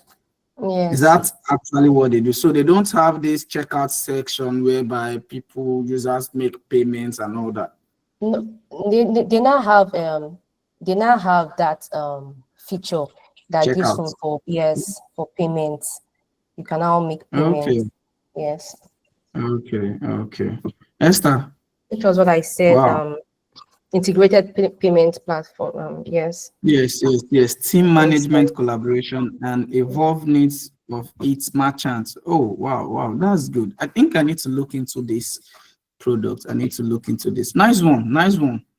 Wow. Nice one. Yeah. All right. Oladoyin, you're next. Oladoyin. Yes, good evening, everyone. Good evening. Yeah. Then Victor, after Oladoyin, you're the next person. Okay, you can start presenting, Oladoyin. Yes, sir. Okay, so my case study app is Flow. It's basically an app that is used to track a female's menstrual cycle and everything that has to do with the health of a lady, like reproductive health and the likes. So the problem Flow helps to solve is Flow helps women track and better understand their menstrual cycle, fertility, and overall productive health to support informed decisions and early health insights.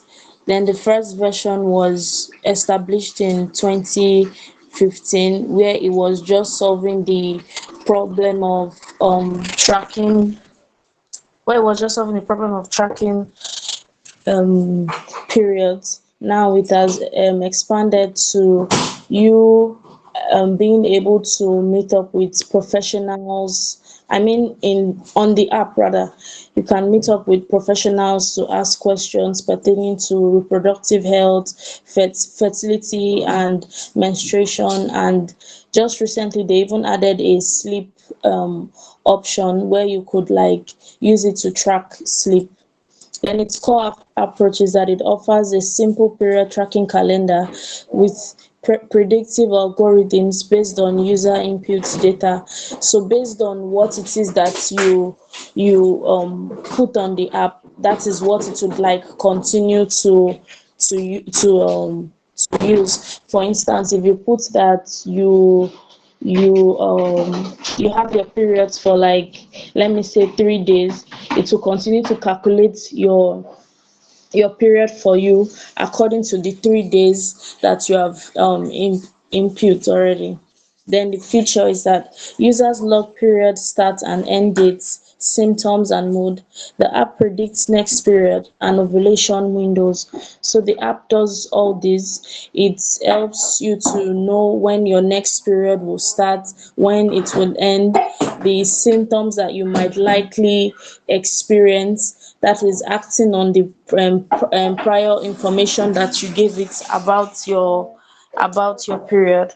Then it predicts mood too, and at times you might be the one that will put in the mood for you, like probably happy, frisky, or it just depends on your mood as a lady. Then the results, users receive personalized cycle forecast and symptoms trends. Also, the insights, early patterns in log data can indicate irregularities, helping users detect potential health issues sooner.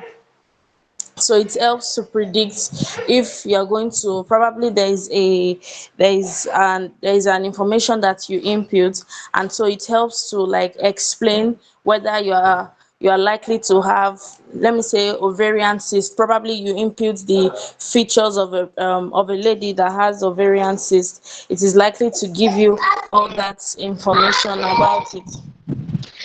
And a major focus Flow's main focus was to help users track their menstrual cycles and predict ovulation for better reproductive health awareness. Then the added features.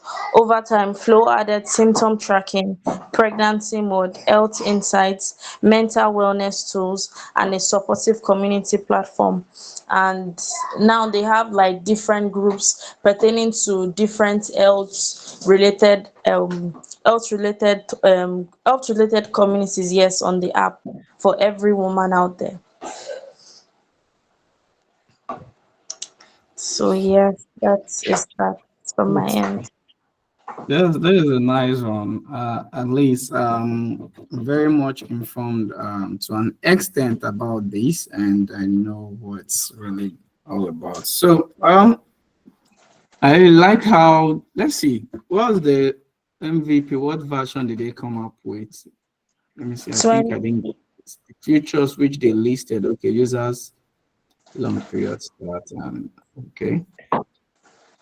Symptoms mode. Okay. So this when one thing about Flow, it's that it syncs with the data you give to it. So if there's an irregularity in the data which you've given to it prior to the previous one, it changes the out. We adjust the algorithm to predict a certain outcome for the next one.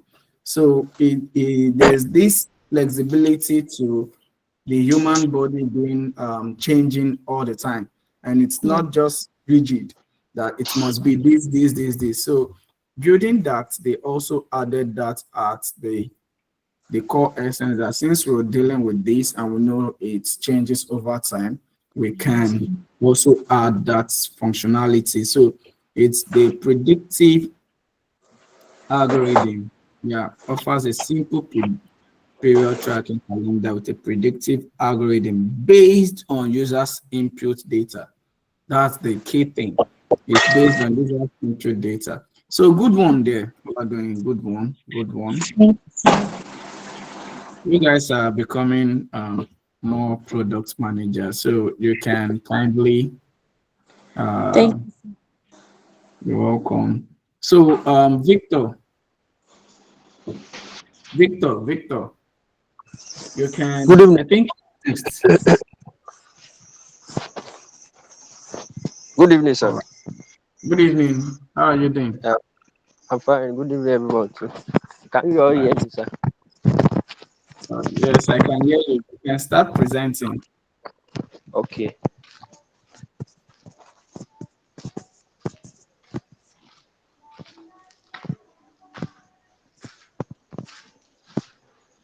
Come in.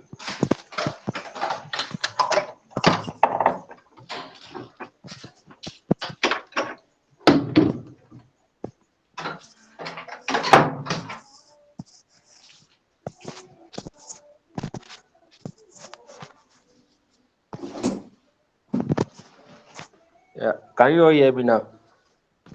Yes, I can hear you, and I can also see your screen. Okay. So the product that I chose was Budget. Budget is a civic tool, a Nigerian civic technology organization that was funded in 2011. So I got to know about them on Twitter. And what they do is that they make budgets, government budgets, all those complex jargons that they put on government websites that government publish when they did the annual budget, annual allocation that the House of Representatives usually publish for us. So what Budget is doing is that it's making all those complex jargon, complex budgets to be understandable, to be easy to understand by the mere man, the layman, the normal Nigerian. So, and I researched a little bit about them. It was funded by Seun Onigbinde and John Agunbiade during the CC Hub hackathon. So they did one tech in governance hackathon in Lagos, CC Hub, located beside Unilag in Ikeja. So it was during that time that they received their funding. So like I said, the idea was to simplify the Nigerian government budget using infographics so that the average Nigerian, average citizen of Nigeria could understand how public funds were being allocated and spent. So that was what they pitched to the CCL hackathon, and they received funding. So budget early pitch was that let's take government complex data and make it simple enough for anyone to understand and use to demand accountability. Are you with me, everyone, sir? Yes, I'm with you. I'm with you. Okay. So that was the brief history about budget. And then now back to product management. So the problem they identified was that Nigerian citizens lack access to clear, understandable information about government budgets and public spending. And Also, projects that governments are doing, how many projects is being allocated to my community, to my local government. People don't usually know it. It is what they construct for us that we know. So, and then budget was publicly available but complex and hard to analyze. So as a result, accountability was low and civic participation was minimal. So their minimum viable product when they start up, when they receive the funding, was that they move on to social media. They used X, formerly Twitter, and Facebook initially to start posting infographics, their visuals about budget, allocation, and ongoing projects, the number of projects that was allocated to a particular government, so that citizens can hold their local government or state government and federal government accountable that so project is being allocated to our local government. Why is it not yet completed? Why is it that we don't see anything? So, and also, okay, I didn't include that. They also built a simple website for people to just browse through and see the budget infographics. So later, they leveraged CC Uptech team to build a simple app. And also, in 2012, yes, they also received a funding from Omidyar Network and Bill Gates Foundation, which they used to add another integration, another tool inside budget, which is called Tracker. And this tracker is specifically to track abandonment of local projects. So let's say an ICT center is to be constructed in Ogbomoso local government or Atiba local government in Oyo. So, and it is not yet feasible, and the money has been disbursed, but people are not seeing the ongoing project. So you can easily go to Tracker and see the project that was allocated to your local government, and you can hold the local government authority accountable that why, and you can ask questions. So why does it work? Because it meets user at the point of their need, whereby they need simple language and visuals to demystify budget. Also, they tackled civic pain points. People want to know where our money is going. And why it worked was when they gained traction in 2012 during the fuel subsidy protest. So budget visuals were widely shared online during that time, and it gave citizens a clear picture of government spending and inefficiency.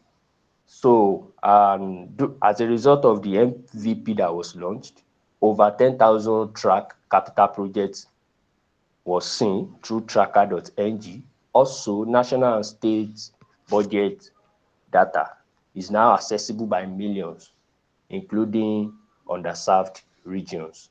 So, and they also empower citizens to hold politicians accountable for community project delivery. So and lastly, the MVP insight was that clarity builds trust. By simply giving visuals to analyze complex data, it sparks civic engagement. Also, the second insight was that they started with a simple format, which is infographics, before scaling into tech, web platform, SMS, and tracker.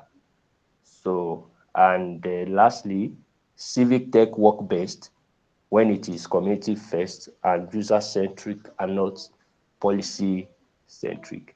I decided to pick Tracker. Initially, I didn't see it as product because I've been seeing it on Twitter for a long time, but I just decided to use it for my product management assignment today. I hope it works. Thank you. All right. No, just keep sharing your screen. So okay, like I said, first you see this point where you wrote the turning point during Nigeria 2012 SOS budget virtual widely shared online. You see this dash when you're reviewing what you've gotten from maybe ChatGPT or any AI tool, you get this dash. This is an auto error from AI. So next time you remove this dash and you replace it with a comma. Okay? Okay, sir. So you can update this so that for subsequent use, so it's not shown that you just did you got these responses from ChatGPT. Okay, so looking at this budget, okay, so their insight was to provide clarity, build trust by providing clarity to allocated budget in Nigeria, right? And giving the users, the Nigerians, insight as to what the budget looks like and the status report on the progress of the allocated budget. You know, if I'm correct, right? Please correct me if I'm wrong. Yes. So that leads to the fact that they noticed there's lots of projects being allocated, but they are not being completed, and the money being invested for that has been consumed by whoever is in charge of it, and they don't carry out the final outcome, what the money was allocated for. So I think that was what came about with the insights from budget, whereby Nigerians lacked access to clear, understandable information about government budget and public spending. So now, you can mute your mic. Yeah, just go down a bit, scroll down. Just scroll down. Okay. Just scroll down. All right. So identifying this problem and providing a simple MVB tools, because at first I wanted to ask if it was just a platform that was on X or whatsoever, if it was a web-based or a mobile-based platform, which you actually later addressed. So they started off with a website whereby you can just click and know what the budget looks like and give you a clear picture of what the allocated budget looks like, and gives you this understanding of what the whole process is. And simplified budget infographic visuals breakdown of federal and state budgets in a layman's terms. So you see, starting off with this help them build this trust and credibility, and it's also good to the citizens and also to the government, so they can track when a particular budget is, when a particular allocation has been made for a particular budget, and to know the status report if that particular goal has been met or not. So this is really a good one. It's a good one. It's a good one. I'll look more into this particular product. Now you can see later on they had to now move from a web-based platform to a mobile app, and they had to integrate some other features into it. So as they continue to evolve, you can stop sharing.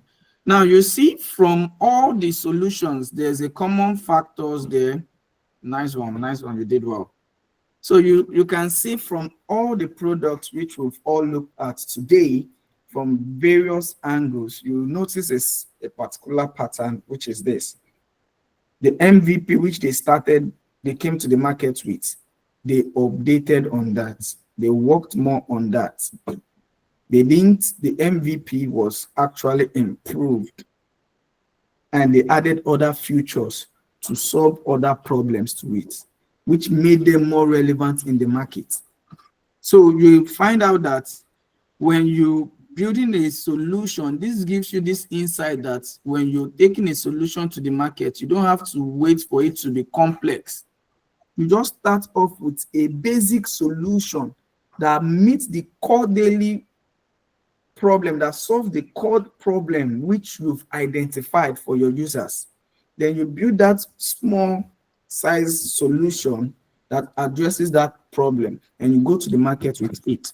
Then you learn what your users are doing with it, because your launch is a learning curve. Your MVP launch and all that is a learning curve for you to understand what your users are saying, how they are reacting with what you've done, and what they are actually doing with your solution. No longer a proposed solution, with a solution which you launched into the market. So right from week 1 down to this point, we've been learning how to properly outline identify problems, identify the problems, how do you go about that, and the solutions, how do you structure that, what do you need. Now to the point whereby we've launched this thing, the solution. Now this week we'll continue with how do you manage all this. What kind of framework do you make use of? Do you make use of Agile? Do you make use of Scrum? What else? We'll talk more in depth about what Agile is, what Scrum is. So now we'll be diving more into the project management aspect of what our program, because now we've understood the thinking aspect of the problem, and what the solutions will look like, how to go about proposing a solution and bringing that solution into the market. Now we need to now look at, all right, how do we manage our team? How do we set up an establishment whereby, a structure whereby we can follow through with the development phase from the stakeholders, keep everyone aligned and informed on the same goal? This is what project management is all about. And that's what we'll be looking at very soon from next class. And also, before we close for today, I wasn't impressed when I got a call that no one from my class has actually started the product, the LinkedIn challenge. I was disappointed. So with the brainies and everyone I have here, so you guys were keen and saying you don't want to. Oladoyin, you didn't even allow me to speak completely. No, now, because it's a false accusation. I've started the challenge now. When did you start? I started on Monday.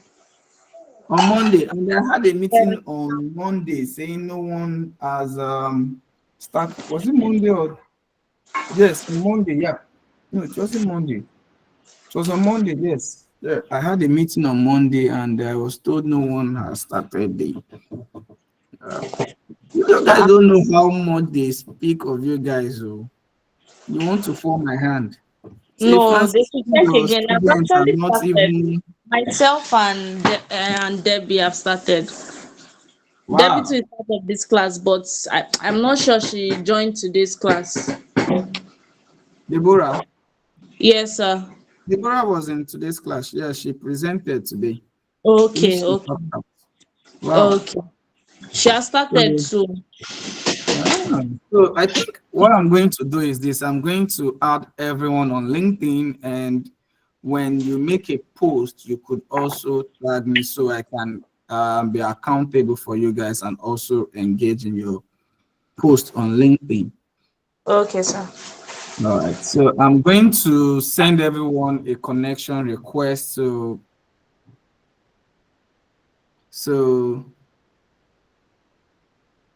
I'm going to send everyone a connection request. That those whose LinkedIn profile is in the group, I will go through the chat and send everyone a connection request. So when you make a post, you can simply tag the Leap School. Yeah, you tag the school. You can also tag me, so I drop a comment and drop a review and also boost your engagement on your profile. Okay. Courage, you raised up your hand. Sir, good evening, sir. Good evening. How are you doing? I could not present my assignment today. Okay. All right. Let's see. Do we have gifts? Wait, sorry. All right. I will look through that. Gift. You said something, Gift. Yes, I said I'm around now. I just got in. I was asking maybe if I can present because of the time. I don't know. Okay. Let's see. Let's see if we can just spare up, say, 10 minutes. So courage, you just have some few 3-4 minutes to look through it. Okay. Then Gifts you also present yours too. All right. Okay, Courage, you can start off with that while I wrap up. You can start presenting while I talk about the LinkedIn and challenge and all that. So I want you guys to, I would also hold you guys accountable. So I need you guys to take this thing seriously. It's just like a job. It's you seeing it as your job. Where's Anolo Akpo? She has left this call. Yeah, I knew she has left the call. So you see this as something serious, which you can use to also optimize your LinkedIn profile. You never can tell the opportunities and the benefits you stand to gain from it when you actually scale through with this challenge.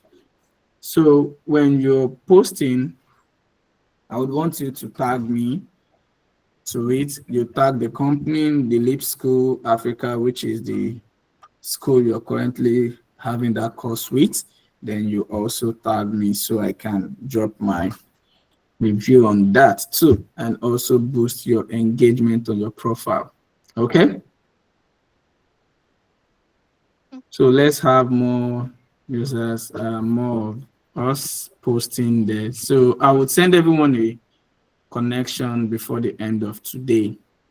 So you can just admit, you accept the connection, and we move on from there. All right, Courage, you can present now. Can you see my screen? Yes, I can see your screen. Okay. The product I worked on was ChatGPT. So the problem, people around the world struggle with getting quick, intelligent answers online, writing assistance, and support for brainstorming or coding. And most search engines require sifting through many links, while productivity tools lack natural interaction. Then ChatGPT's MVP core approach to create an AI assistant that could converse naturally, assist with writing, answer questions, and help people across tasks very fast and accurately. Then initial MVP, that's November to December 2022, OpenAI released ChatGPT based on GPT 3.5 as a simple web-based chatbot. It's focused on core text-based interactions without complex integrations or plugins. Then for the key MVP features, natural question and answer, essay, blog, and content generation, programming help, that's debugging, code generation, then conversational memory without a section, available through web interface, that's chat.openai.com, and free and easy to access. Then why these features? These tasks, writing, coding, and information search are widely needed daily by students, developers, writers, and professionals. And the MVP offered a general purpose tool with instant utility and low friction. Then results from the MVP, viral adoption within weeks, over 1 million users in 5 days, massive word of mouth growth on social media, feedback and usage data validated broader AI use cases and prompted rapid public interest in AI application. Then the evolution after MVP success. After the MVP traction, ChatGPT expanded into ChatGPT Plus, then custom GPTs and plugin, voice interaction and mobile app, memory feature to personalize experiences. They also start using image and document understanding and application program interface interaction for developers. Then MVP insights. ChatGPT didn't try to do everything at once. It started by becoming useful in everyday tasks, answering questions, writing, and coding, then expanded based on what people valued most. That's all, sir. Thank you. All right. Oh, I actually liked what you ChatGPT, which is a tool like this. It's actually what is helping us stay relevant in the society now. and somehow lazy at some point, but you can use that to get more learnings. This is good. This is good. I really like what you did here. I will give it this thumbs up. So you guys are impressing me today. So everybody will get a 10. Gifts. It's up to you now to present.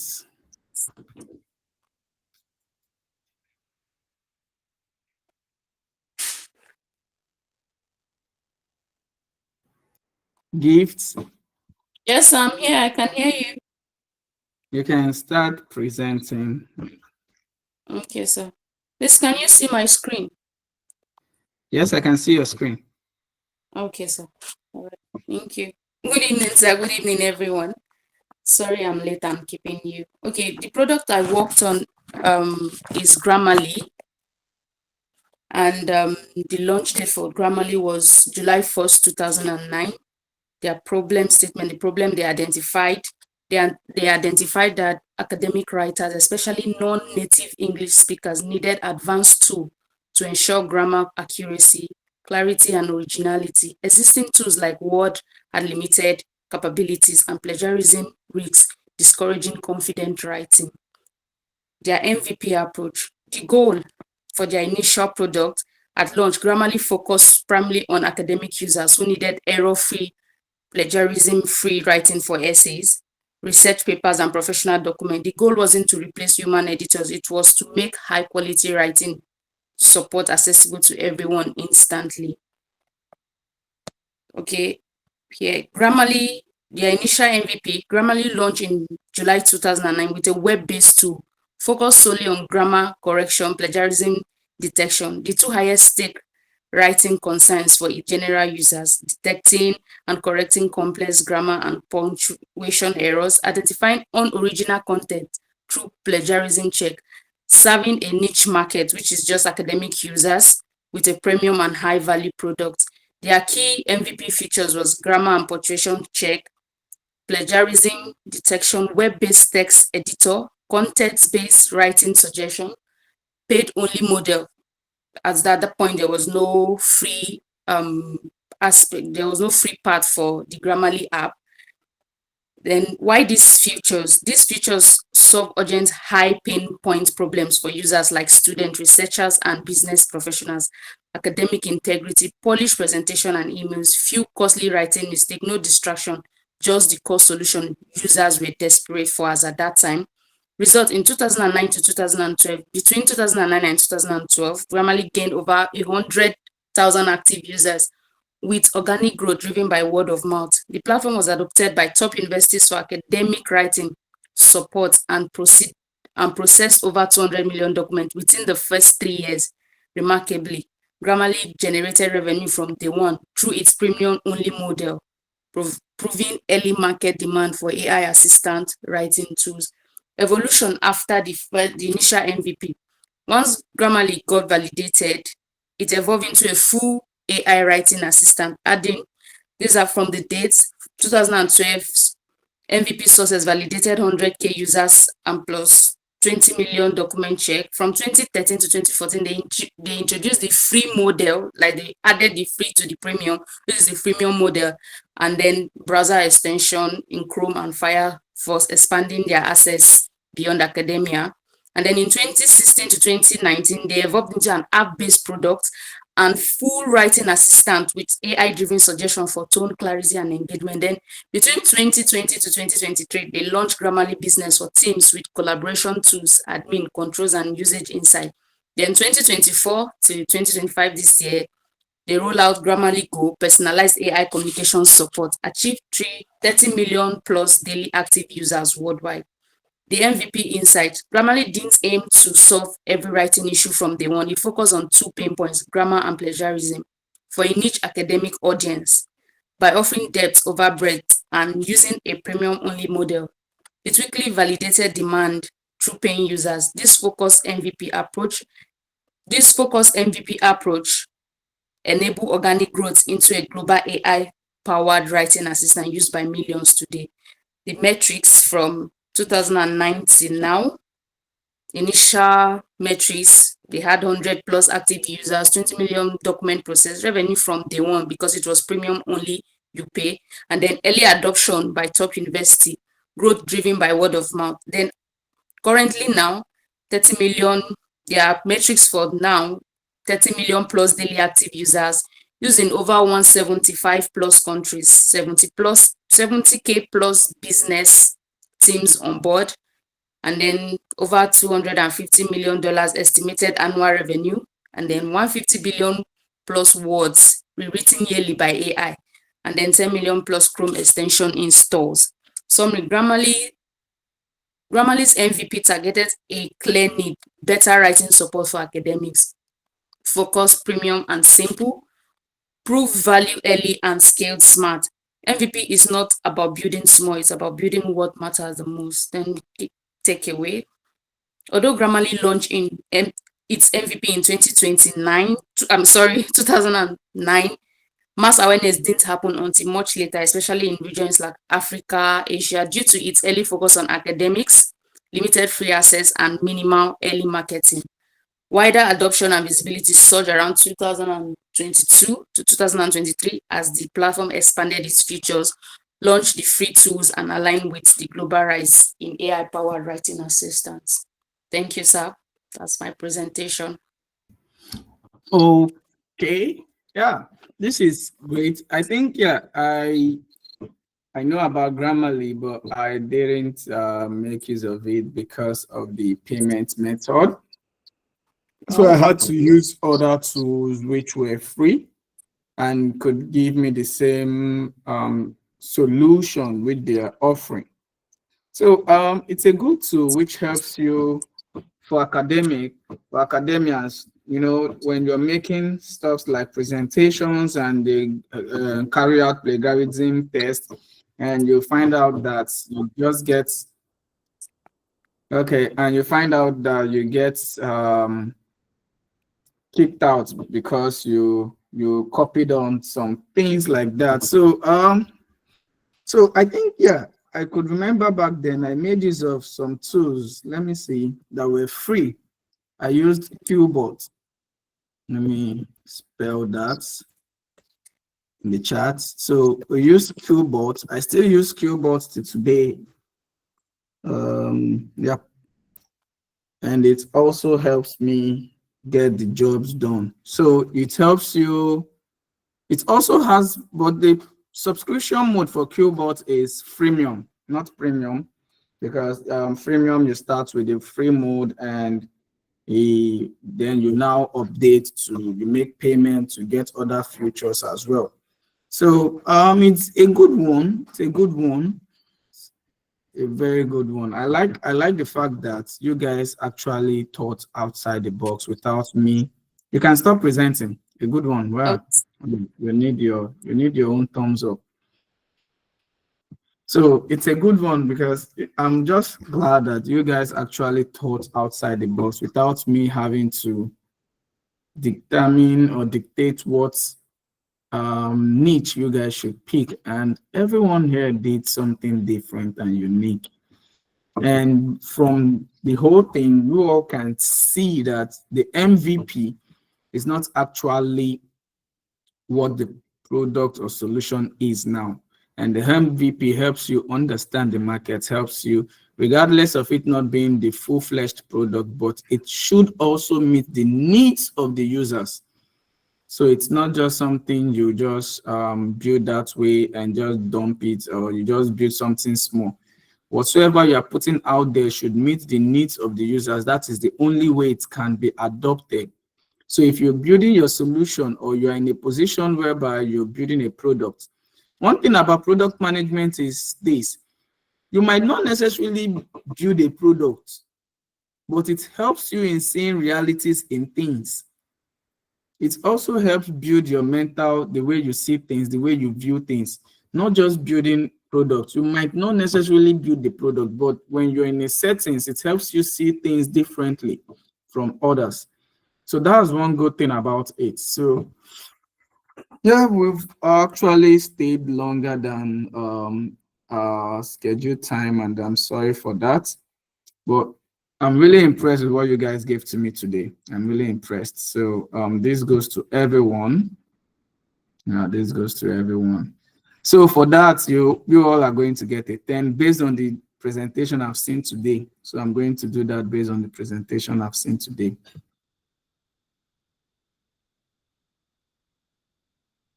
Might still change it to 9, but let's see how it goes. So good night, everyone. Do have a lovely evening, and sorry once again for the delayed time. Bye.